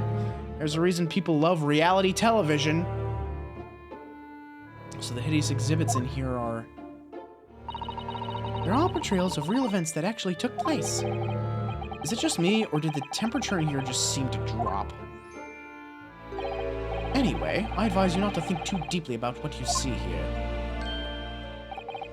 Oh, he's back to being a waxwork, is he? What do you mean by a temporary waxwork, Mr. Sholmes? Exactly what you see. I'm part of the exhibits here, catching these criminals in the act. Catching them? Every half an hour, I home in on a different killer in one of the displays and adopt a new pose to ensnare them. When the members of the public come in for a closer look, I offer them my hand to shake. For a shilling, I'll happily allow them to take a photograph with us. Us? Does he mean him and the waxwork murderers in here? But why, Mr. Sholmes? My dear fellow, isn't it obvious? For the money! He really roared at me there. Very fitting for the House of Horrors. As it stands, I may struggle to pay this month's rent. I have the ravenous iris to consider. Oh, Hurley, I'm so hungry. Push comes to shove, I shall have to ask you to do your bit, Mr. Naruhodo. What's he threatening to rope me into now? So, with that in mind, how about a photograph? As a special treat, you may have your pick of the murderers and scoundrels in here. The choice is yours. Maybe some other time? Remember, Mr. Naruhodo, ignore me at your peril. Being a waxwork again. What did that say? Is it just me, or did his final remark there sound a lot like a curse? Fear Factor was a thing? You're right. I remember watching Fear Factor when I was younger, when I was like a kid. And I remember like, God, it's a real shame what happened to Fear Factor, isn't it? Because at the start, it was about like facing things that scare people. Like, you know, there was skydiving, there was like, you know, high altitude stuff, there was, you know, just being in like a tank with like snakes or spiders or bugs or whatever. And then it just kind of like over time, like it just kind of got like corrupted into a gross out show. Like wasn't one of the last challenges that they ever did was you have to eat all this really disgusting shit, and then the final part of the challenge is you have to drink this little baggie of horse semen. Oh no. Oh no, why do my streams always fucking come back to horsecock? Every fucking time! How does this keep happening? I'm not even trying. And it just keeps happening. It keeps coming back to this. But yeah, that was like the final challenge of like the final episode. The contestants had to fucking drink horse semen, if I'm remembering correctly. Ugh. Fucking horrible. I also remember Chappelle's show just like made fun of Fear Factor on his show. He had like this he had like a crackhead character who would just like he was like standing on the hot. There was like the challenge like, oh, you gotta walk across hot coals, and the crackhead guy just stands on the coals like completely oblivious to the fact that they're burning him. The last challenge was eating a horse cock, and he just does it. It's like Chappelle's show was like some real edgy humor, you know? A shaman conspired against me. I can't believe this. My own chat was plotting my fucking downfall. Unbelievable. I can't believe this has happened. Wait, yes I can.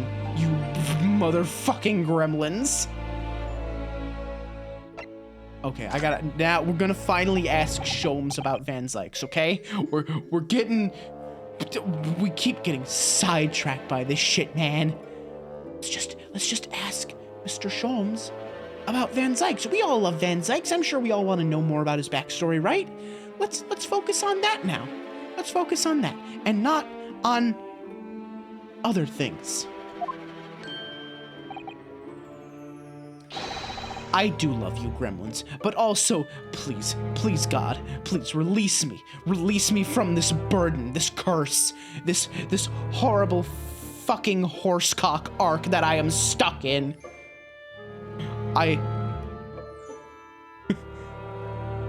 You knew God damn it, Shaman. I played right into your fucking trap card. Thick as thieves. No. Not thick as thieves. Thick ass thief. That's me.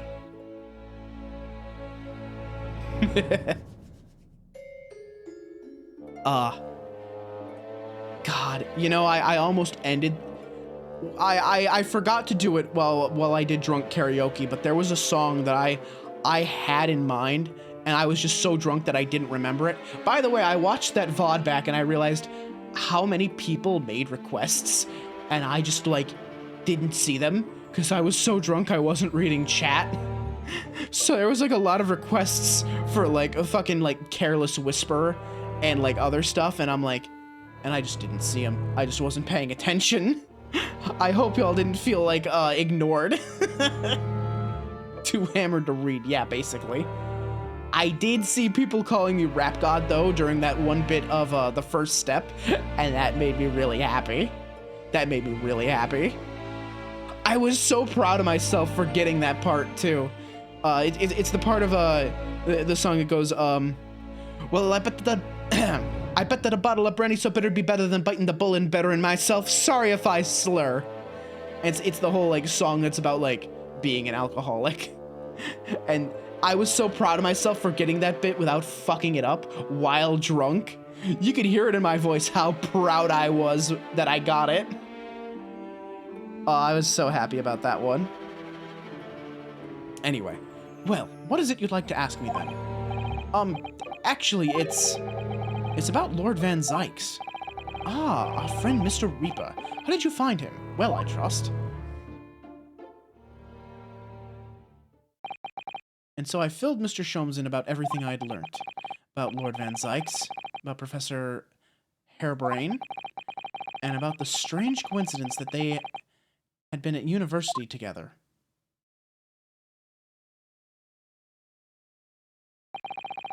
So I'm wondering what it was that happened to make Lord Van Zykes such a different person. I was sure that you'd know, Hurley. You said that there was something going on here in this exhibit hall before, that something was afoot, that you believed it was related to what I wanted to ask you about. Mr. Sholmes? He suddenly clammed up. Well, it seems we've reached the unavoidable... Greetings.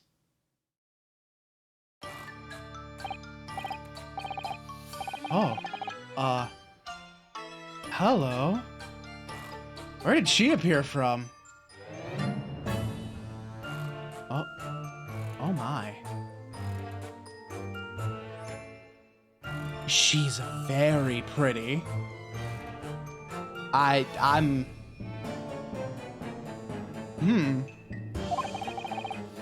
What's she wearing? Could she look any more mysterious? That's what I'm saying. Oh, the red eyes, the eyelashes. I think I'm smitten, guys. I hope you're appreciating my museum. Sorry, have we... Mr. Sholmes, do you know this? Not again. My apologies. I am Esmeralda Two Spells. This is my museum of waxwork. What? You're the Madame Two Spells? Bien sûr. Though only 26 years young, I might add. Oh my. I'm with you, Selexa. Mommy? Sorry. Mommy? Sorry. Mommy? Sorry. God damn. 26 though. Oh, 1 year older than me. Oh my. I'm game. I'm down. I'm feeling very enchanted right now. Oh, I bet this was one of Unamuse's like favorite characters, cause she's a witch. You know what? Whenever Mabel comes back, whenever Mabel is back in chat again, and if she sees this, I think she's gonna like freak out. I think she's gonna love this character. I am very excited for Mabel to see this character. When you're younger than me, she can't be my mommy, but we can make something. Mommies can be younger than you. This is a thing that can happen.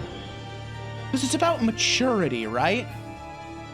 And this woman gives off like the vibes of someone like very mature, very mysterious and cool. I'm a madam in name only. It adds a certain je ne sais quoi. Wait. Whoa. Madam in name only. Are you telling me that's no she? Are you saying that's someone very much like myself?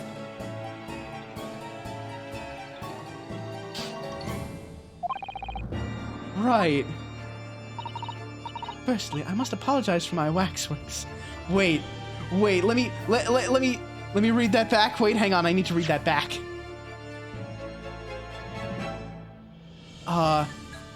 Wait. Okay, wait, maybe, oh, not married. Okay, but that's right. Madame means married, doesn't it? Okay. I was getting very excited. Okay, never mind. I can dream, though. All right, I can dream. It would not be the first time that Ace Attorney has pulled something like that.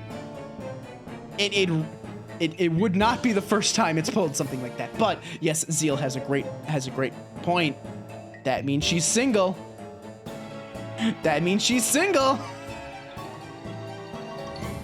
Oh yeah, you can see the collarbone. Yeah. But also, I was gonna say, Ace Attorney's done that before. I was ready for Dommy Mommy Boyfriend. I'd still be down for Dommy Mommy Boyfriend. I'm just saying, you know, a gender bent version of her. I'd be down. That'd be pretty sick. That'd be pretty cool. I'll take either. I'll take both at the same time. Please and thank you. I have a type. What can I say? Firstly, I must apologize for my waxworks, or rather, one waxwork in particular. That'll be Mr. Sholmes, then. I was led to believe he was a great detective, but he seems unable to settle.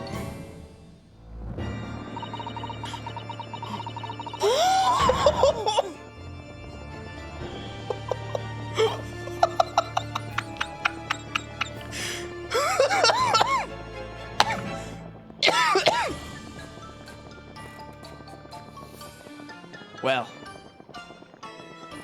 it would make sense that she's into wax play. Next time you move from your designated exhibit, there will be toil and trouble. That's me. That's me. She sounds deadly serious. That's a problem. How am I supposed to ask Mr. Sholmes about Lord Van Zykes now? Let's not forget what Hurley said before, about something being afoot, right here in the museum, I mean. Yes, I know, but... I'm so curious. I want to know what's happening here. Haven't we got enough on our plate already? Man. Yeah, the braid. Ooh, the braid. Hang on, court record, tell me about her. Please tell me about her. I want to know more. Please tell me everything you know. The proprietress of the Madame Tuspel's Museum of Waxwork, and the latest in a line of artisans privy to the secret Tuspel's technique of capturing a perfect likeness. All right. Tell me about the waxworks. Did you make all these waxworks, Madame Tuspel's? I did. I am the third generation of waxwork artisans, you know. Gosh! It was my grandmother who began the tradition in my family. Her fortunes were checkered, living through the turbulent times of the French Revolution as she did. So that is when she acquired the savoir-faire that leads to the astonishing life likeness. All these waxworks really do look as though they're alive. In fact, they look more alive than Hurley. What you see exhibited here represents the most atrocious of London's criminal past. All the waxworks here were created in the presence of real people on which they are modeled. In the hours immediately following their executions, that is the secret to extraordinary life likeness. That sounds terrifying. All walks of life have similar challenges, I'm sure. To carry out one's trade with excellence, one must go to extraordinary lengths. My exhibits are a reflection of society. I create only that which the public wishes to see. We really do live in a society, huh? Why couldn't the public have wished for something less horrifying? Do not fear. Sorry? This room is the only one in the museum with such a macabre theme. I I do hope you'll explore. There are models of famous singers, actors, politicians.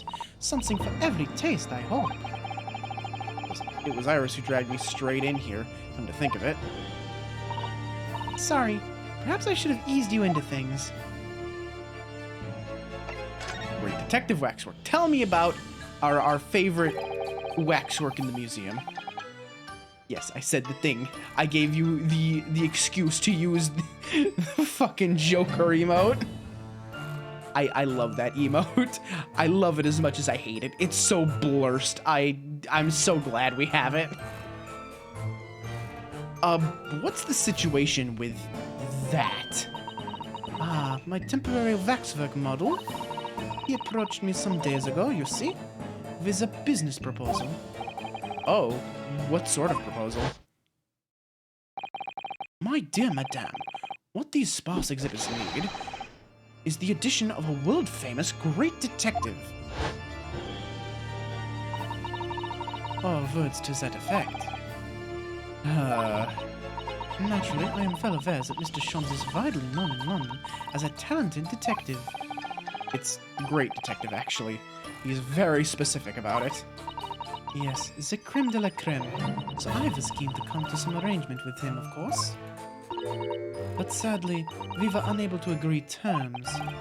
Let me guess. Someone wanted to charge an exorbitant price for his services? For a mere £500, I will dive into your cauldron of wax this very moment. Oh my god. Words to that effect. Mr. Sholmes might have overdone it slightly with the sales pitch.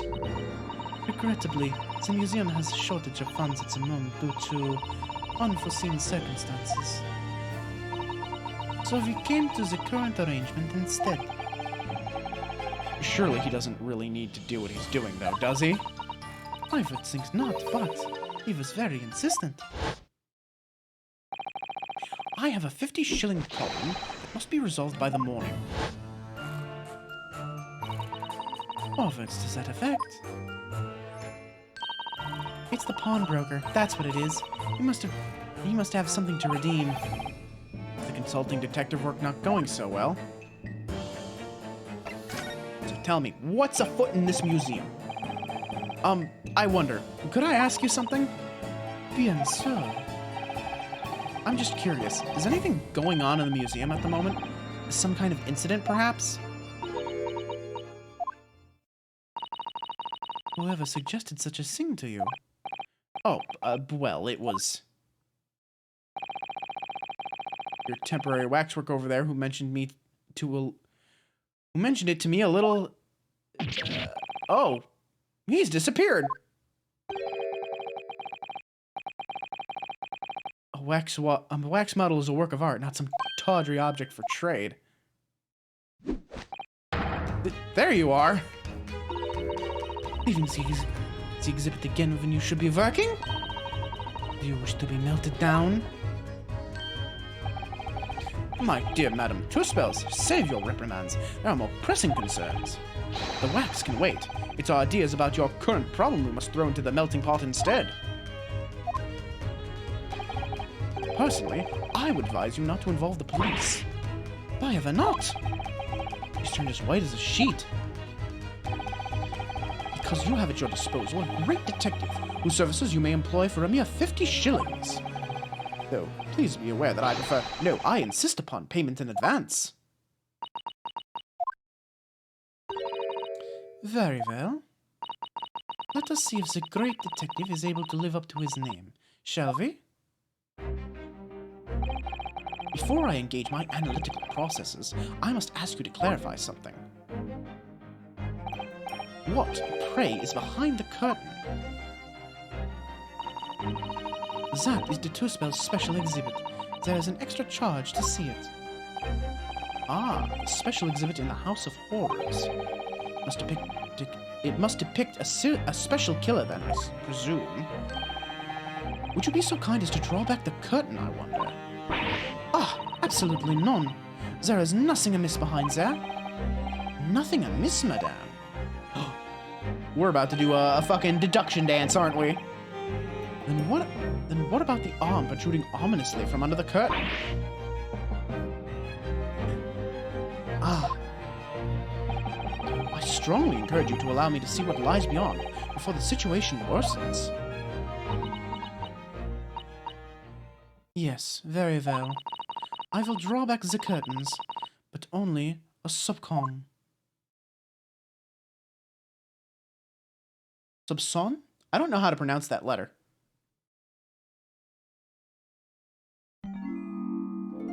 139?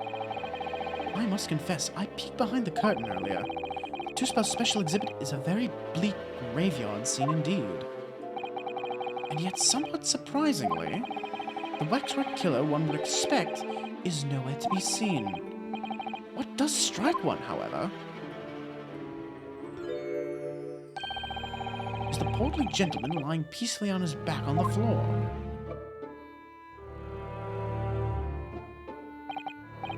Well, then perhaps, Mr. Sholmes, that man on the floor is the ruthless killer himself. I'm afraid not, my dear fellow. He's a perfectly ordinary London gentleman. Not even a waxwork, in fact. What?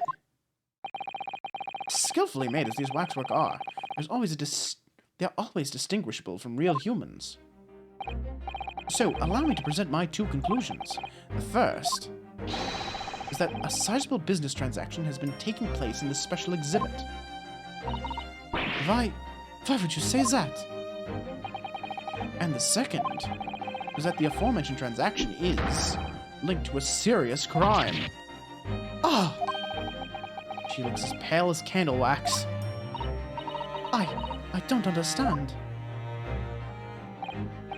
So, Madame Two-Spells, as you've agreed to my fee, you shall now have the pleasure of seeing this famously great detective and temporary exhibit at work. Yeah, here we go. Gotta have a great deduction. Very important.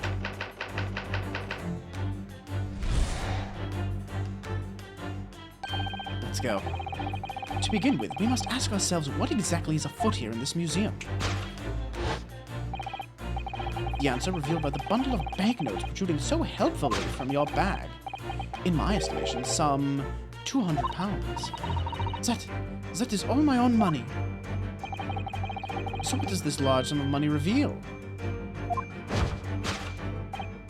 Ah, not as much as the involuntary glance you cast, it would seems, Madame Two-Spells. Yes, the answer lies where your eyes now fall. The significance of the £200 is revealed by that public notice. Waxwork for sale. Your business has hit hard times, it would seem. In short,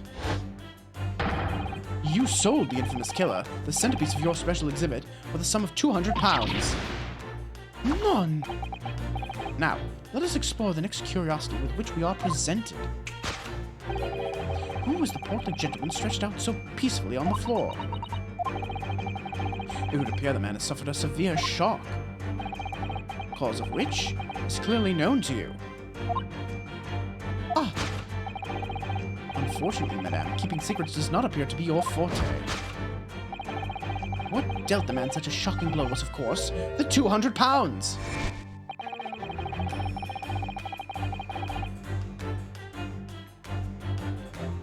I think I know what he's implying. Hold on a moment. Just a moment, please. I think I know what he's implying. I'm going to pull it up because I think I know what he's getting at. Hang on. Oh, hang on. Where is it? Where is it? Where is it?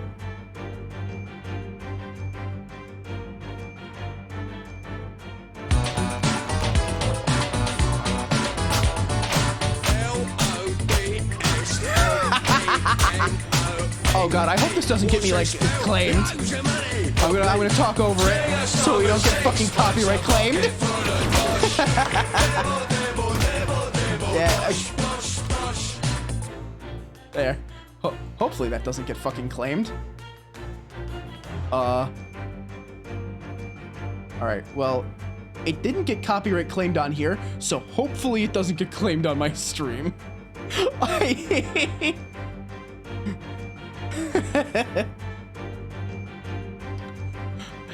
Loads of money, probably. I should add that to my next karaoke night. That'd be a good one. That'd be a great one.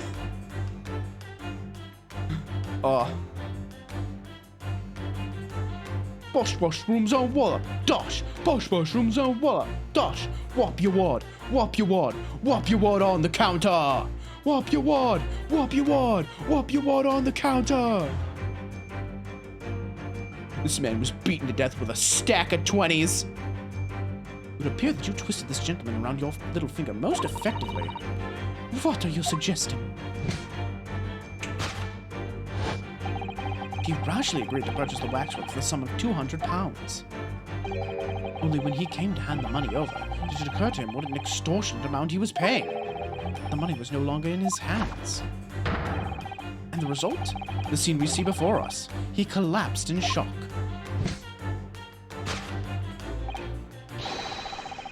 Yes, the killer in this special exhibit fetched a killer price.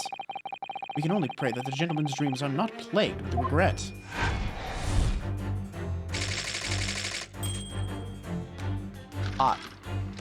Alright. Alright, so now we gotta figure out where the waxwork is. The question that arises then is what has become of the waxwork that changed hands? Let us consider that problem for a moment. You cannot possibly. What immediately strikes me about this conundrum is the young man standing over there. Who is this fellow? To find the answer, we need only observe his neckerchief. Such is worn by policemen as a secret sign to fellow members of the force that a crime is being perpetrated. Sorry, Sholmes, are you talking about, like, that fucking, like, gang stalking shit? Like, gang stalkers wear red to signal to each other. That guy over there, he scratched his nose, which is a symbol to the other, like, hundreds of people that are stalking me. And I'm sure they're all stalking me. I'm gonna walk up to one of them and just scream at them to stop following me. You ever seen that gang stalker shit? Fucking wild. People are, like, unhinged, man. Like, there are people that just really seriously need some help. Like, some of these conspiracy theories are just, like, out of hand, dude. Really out of hand. It's an undercover policeman investigating this museum. I know him well, in fact. It's Sergeant John Clay. What are you talking about? The man's quite a celebrity. He received triple accolades at last year's policing awards. But next, we turn our attention to the old man sat before him with a particularly unsightly visage. That scarf looks really familiar, doesn't it? You know, kinda looks like the scarf that Pat and Rolly were wearing. Next, we turn our attention to the old man of this particularly unsightly visage. I've been watching closely, and he hasn't moved a muscle. Almost, in fact, as if he were a waxwork. But your reaction only confirms my suspicions, madame. I noticed it at once, of course. Observe. Telltale sign that instantly proves whether or not this old man is a waxwork is the obvious price tag.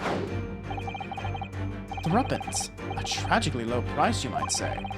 Though, perhaps the going rate for aging waxworks riddled with cracks.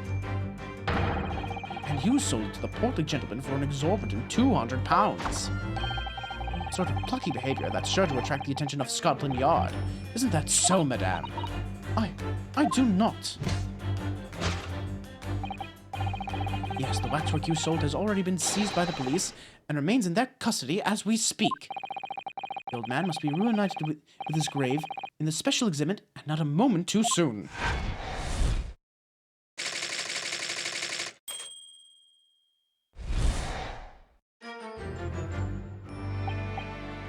Thus concludes Sherlock Holmes' great deduction of this horrifying puzzle.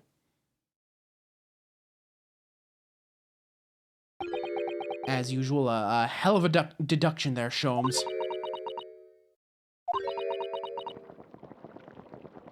She's got the fucking wax cauldron again, dude. Run. I see I've stunned you all into silence. You have, Hurley, you have. And you've obviously upset this young lady in the process. Her cauldron looks awfully hot. That's not the only thing that looks hot.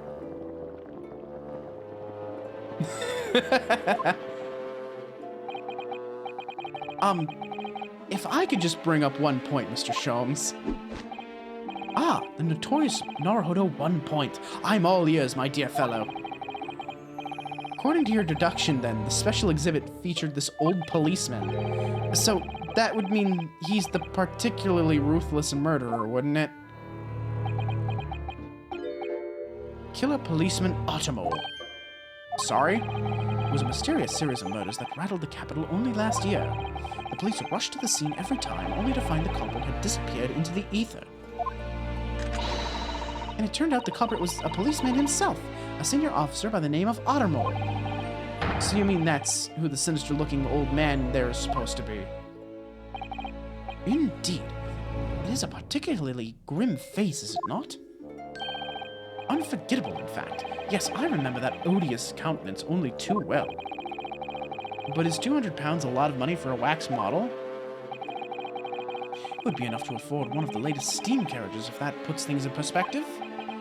So it is quite a lot then.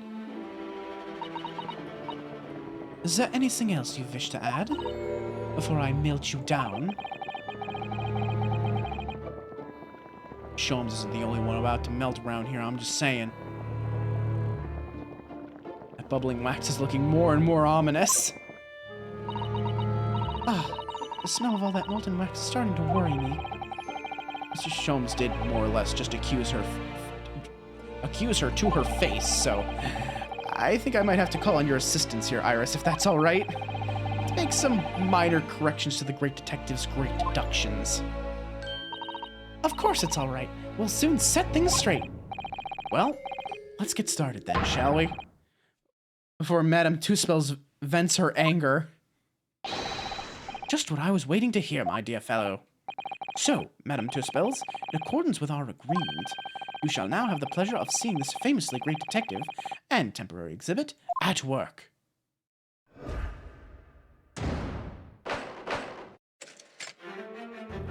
All right.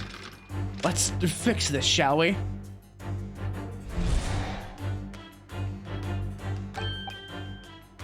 What is afoot here in the museum? Yes. Revealed by the banknotes. £200. So what is this large sum reveal? Not as much as the involuntary glance. Yeah, this part needs correction. She definitely looked in this direction, it's true. But I'm not sure she'd sell any of her waxworks, even for £200. Oh? She must pour her heart and soul into making them, don't you think? Over and above the wax. If it were me, I wouldn't sell them for anything. That much money, I would. But it sounds like that makes me a bad person. Well, anyway, I wonder if the £200 could have some other significance. Let's follow that furtive glance again and see if there's anything else that could explain it. Let's see. Oh. Hello, what's this? £200? What's that note doing pinned on the wall there? Oh yes, let's see. Dear Madame Two-Spells, we've taken the prisoner from this room. The price for his safe return is £200. Have the money ready by noon on the 23rd of October. What? This is... It's just the sort of thing that's left behind when someone is kidnapped. Yes, it's a ransom note. Exactly. Take that! Well, that's what it is.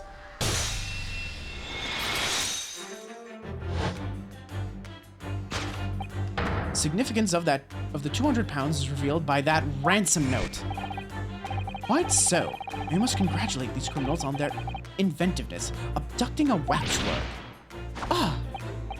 200 pounds is no small ransom fee, yet you clearly intend to pay it.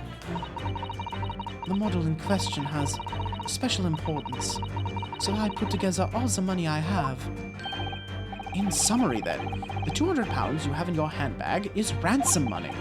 Now, let us explore the next curiosity with which we are presented.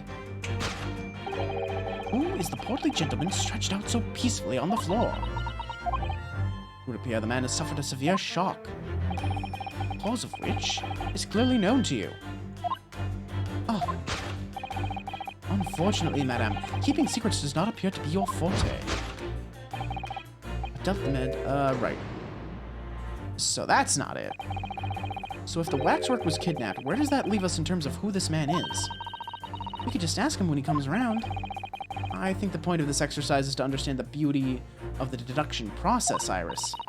Yes, you're right. Hurley's trying so hard, we mustn't let him down. Well, there's little doubt he suffered a shock. That much seems clear. But in that case, what's Madame Two-Spells trying to hide? Let's have a closer look around. Let's see.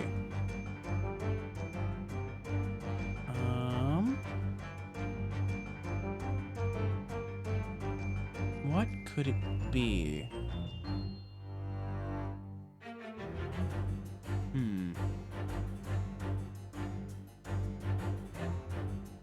Oh. What the fuck? Girl's got a third arm. I mean, I've heard of having a third leg, but this is ridiculous.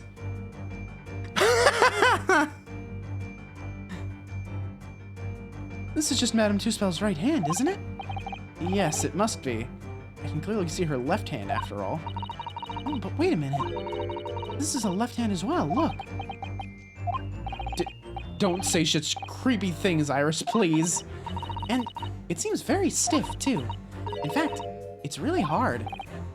You mean it's made of wax? Yeah, that'd do it. Take that! She struck him with a wax hand.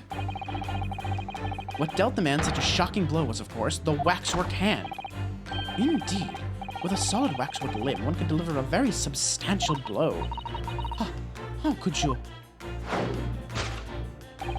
The hand protruding from the bottom of your cape. It ought to be a right hand, but closer inspection reveals that, in fact, it's a left hand. And somewhat masculine as well. In other words, it does not belong to you, madame. It is the hand of a waxwork model. Gah!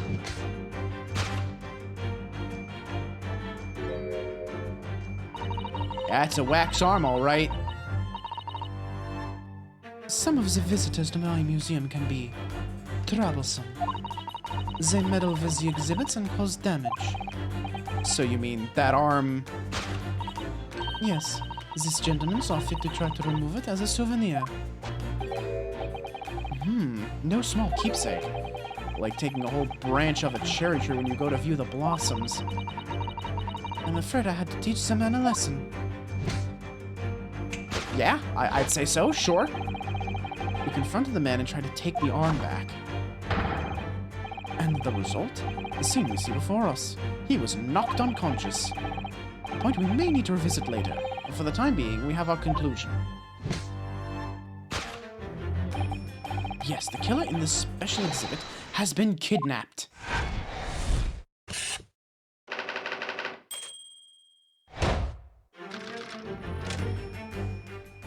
So now we need to figure out where the hell the waxwork was taken. The question that arises then is what has become of the waxwork that has changed hands? Let us consider that problem for a moment. You cannot possibly. What immediately strikes me about this conundrum is the young man standing over there. Who is this fellow? To find the answer, we need only observe his neckerchief.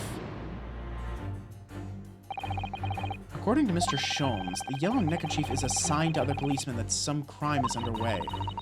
A way of communicating with his colleagues without revealing his identity, yes.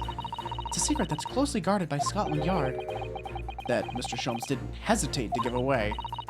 Well, uncovering secrets is any true detective's nature, of course. Right.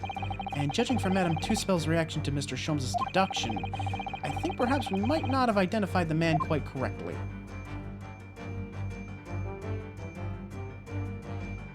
Oh. Whoops. That's no man, that's a waxwork. Man has a stub sticking out of his shoulder where his arm should be. Ah, well that settles that then. Right, this isn't a real person at all. His entire arm's been ripped off from the shoulder down. His arm's been... Of course, that ties in with what we just found out. Take that!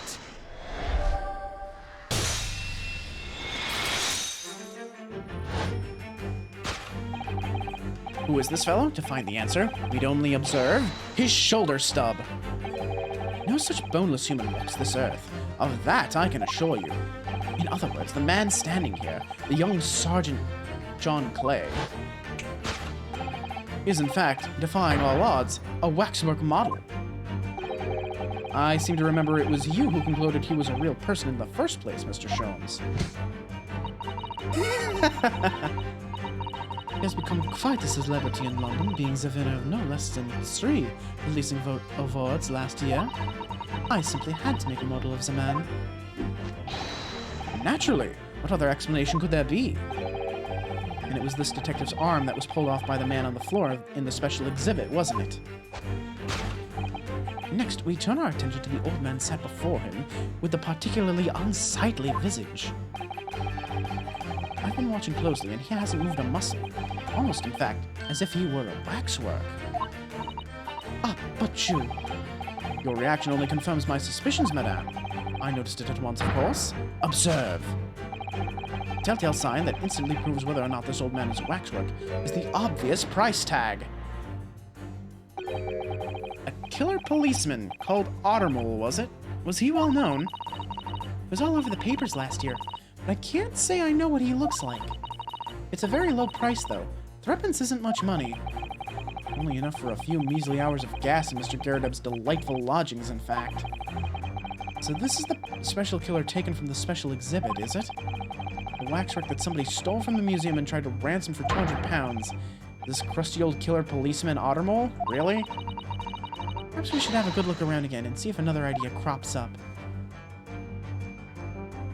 We actually, look at that price tag closely. 3 pence. It's a far cry from 200 pounds, isn't it? For threepence, you could buy it and put it on display in your room, you know? I think I'd rather not go to sleep being watched by an old man if it's all the same to you. This price tag does stand out, doesn't it? I mean, you couldn't even buy the helmet on his head for that much money, I don't think. I wonder what the price tag's really for, then. For the scarf, probably. This is a very, very long, large scarf. Oh. Oh? Hello, sir. Your foot appears to be twitching. Look at this!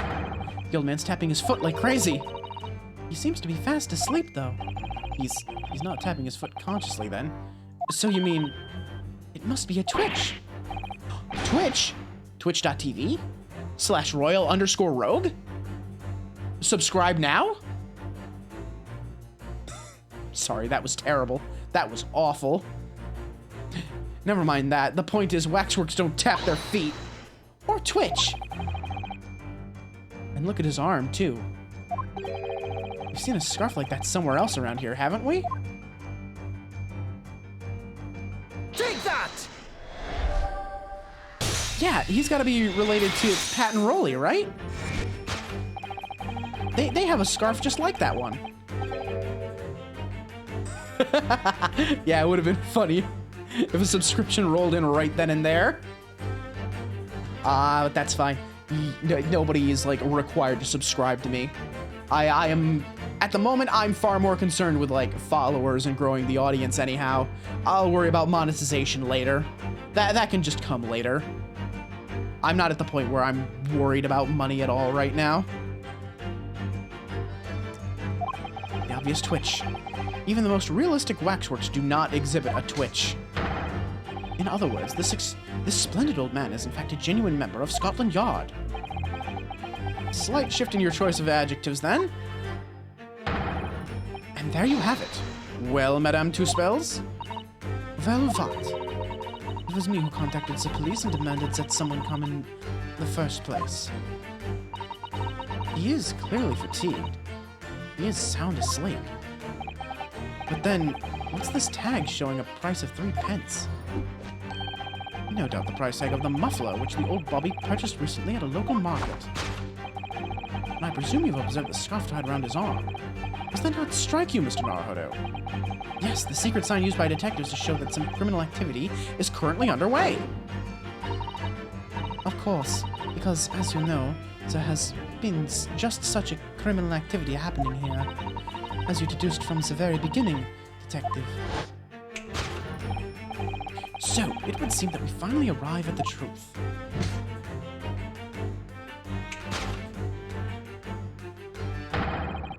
Waxwork of the especially ruthless killer from the special exhibit has been kidnapped. And Scotland Yard are already investigating. But the model's whereabouts remain a mystery. Thus concludes Sherlock Sholmes' great deduction of this horrifying puzzle.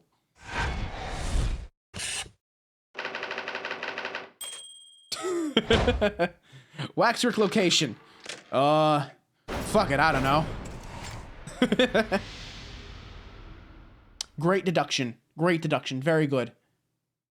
I have deduced that I don't fucking know. All sorts of people visit my museum here. Men and women, old and young.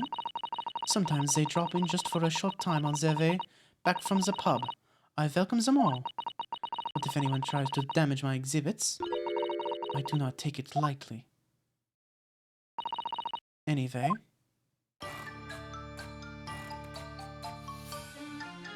God, she's so pretty. The little twirl. Oh! Your great deduction was even more enchanting than I had been led to believe. It was a pleasure, my dear madame. I'm gratified that you enjoyed the spectacle. And as for your rough customer, I've no doubt he'll regain consciousness shortly and return home. What concerns me more is the waxwork from the special display, if it was indeed genuinely abducted. The day I was eating chocolate cake and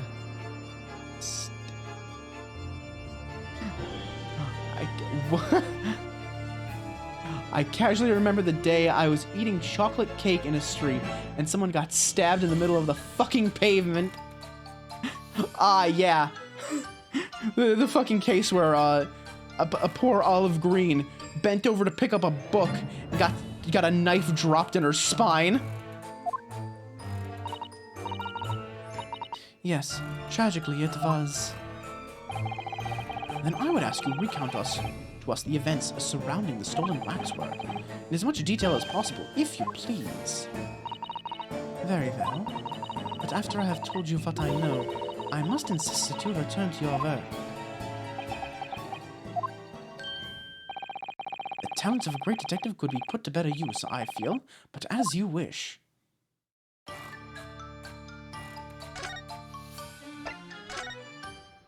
But tell me about the stolen waxwork a little bit more.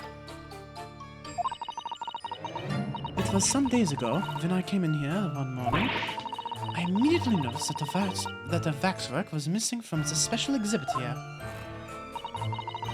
Is this your most prominent display? It is your most prominent display, so that's why that's why the curtains were closed. And I found the ransom note in its place. The culprit must have broken in during the night and taken it then. So the waxwork that was stolen was a model of some horrible criminal, I suppose. Of a particularly horrible criminal, in fact. The killer who left a more profound scar on society than any other, I would say. The Professor. Not a name I've heard of. So, Mr. Naruhodo, It seems the circle is complete. Sorry? The professor case happened at around the time I was born, didn't it? Indeed it did, Iris. 10 years ago, a series of murders that rocked the capital. 10 years ago?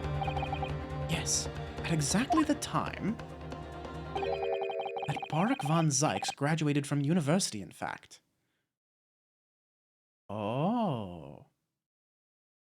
Wait a minute. Professor. It's not going to be Moriarty, is it?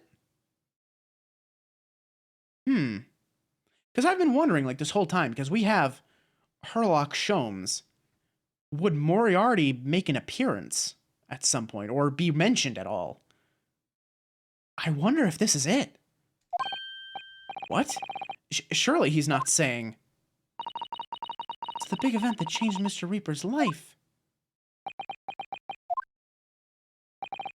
As you've surmised, it was the professor case. Who was this professor, then? It was a series of gruesome murders that had all of London gripped in terror a decade ago. After 5 victims were killed, the man was arrested, put to death. And now he's immortalized here in wax for all Londoners to admire and enjoy. Though, of course, he happens to be absent at present on account of the abduction. But I don't understand. How is all this related to Lord Van Zykes? You must first understand, my dear fellow, why it was that the professor earned such infamy.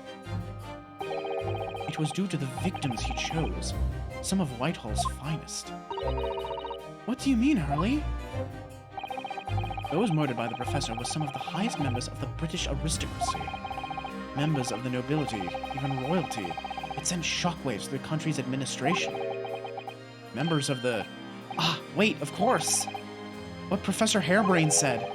Lord Van Zykes is from a family with noble blood. Oh gosh! It was the 5th victim that led to the professor's arrest. The last of the killer's prey was a young noble by the name of... Clint Van Zykes. His brother. Oh, that's who the painting is of. In Van Zykes' office. That's gotta be his brother, right? I don't believe it. Van Zykes? I'm sure you can piece together the rest for yourself. In the wake of his older brother's murder, the young Barak pursued a career as a prosecutor, and eventually became the Reaper we know today. I had no idea Lord Van Zykes had such a tragic past. Well, I'm afraid that's all I can say on the matter, for the time being at least. After all, I have work to do. As a waxwork exhibit.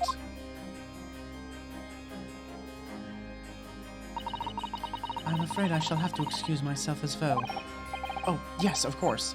It's been a pleasure. Thank you. No, really. It's been a pleasure. Thank you. Thank you for just being here and existing. Thank you very much. I will miss you every second we are apart. Well, none of the predicted scenarios I've been analyzing involved you coming to visit me here.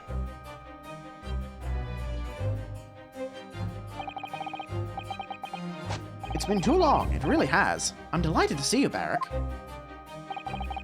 It's been 10 years, and here we are, meeting in a prison of all places.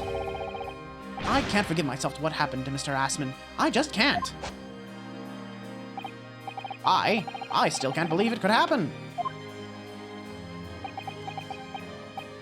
Tomorrow, the court will decide. Yes. I have a young Eastern man acting for my defense. He seems reliable enough, though.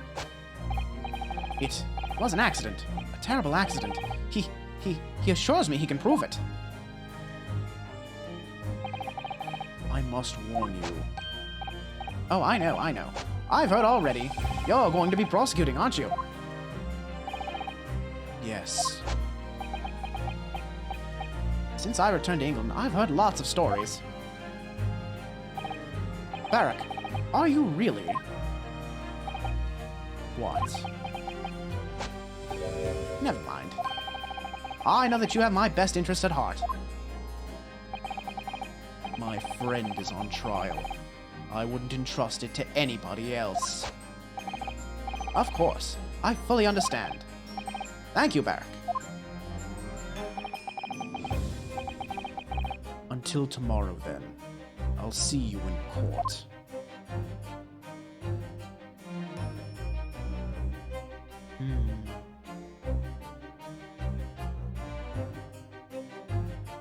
Oh, what a place to leave off on, man.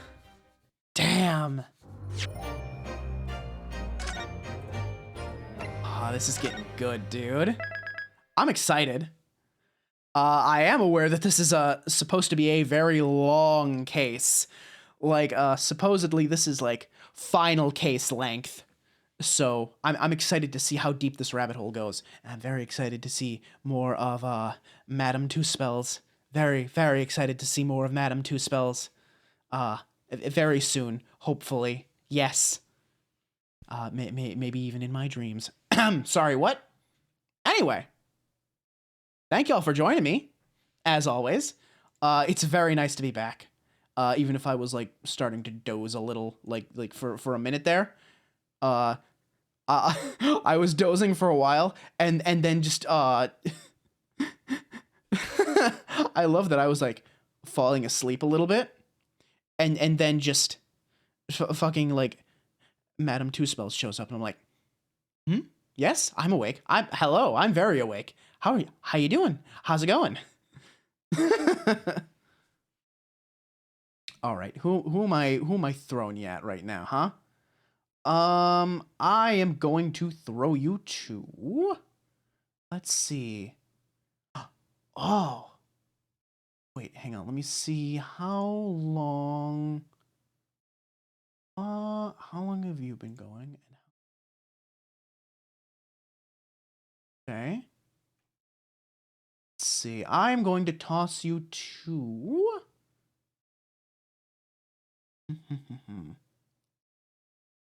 There's a lot of options here. There's a lot of options, and it's very hard to pick who I'm going to send you to right now. I'm going to be very real with you. It's analysis paralysis. You understand? I hope she can answer the question. What does the madam part mean? Is it an honorific or a title of profession? Yeah, she did say madam in name only. I think it's just to add that little bit of mystique.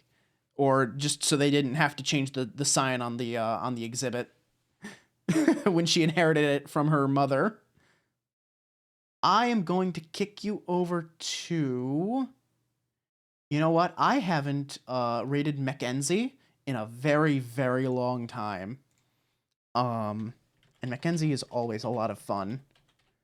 It's that age-old problem of I have all these content creators that I want to watch and support, and I literally do not have the time to watch all of them at once. I do not have the mental bandwidth for it. So, we are going to raid Mackenzie.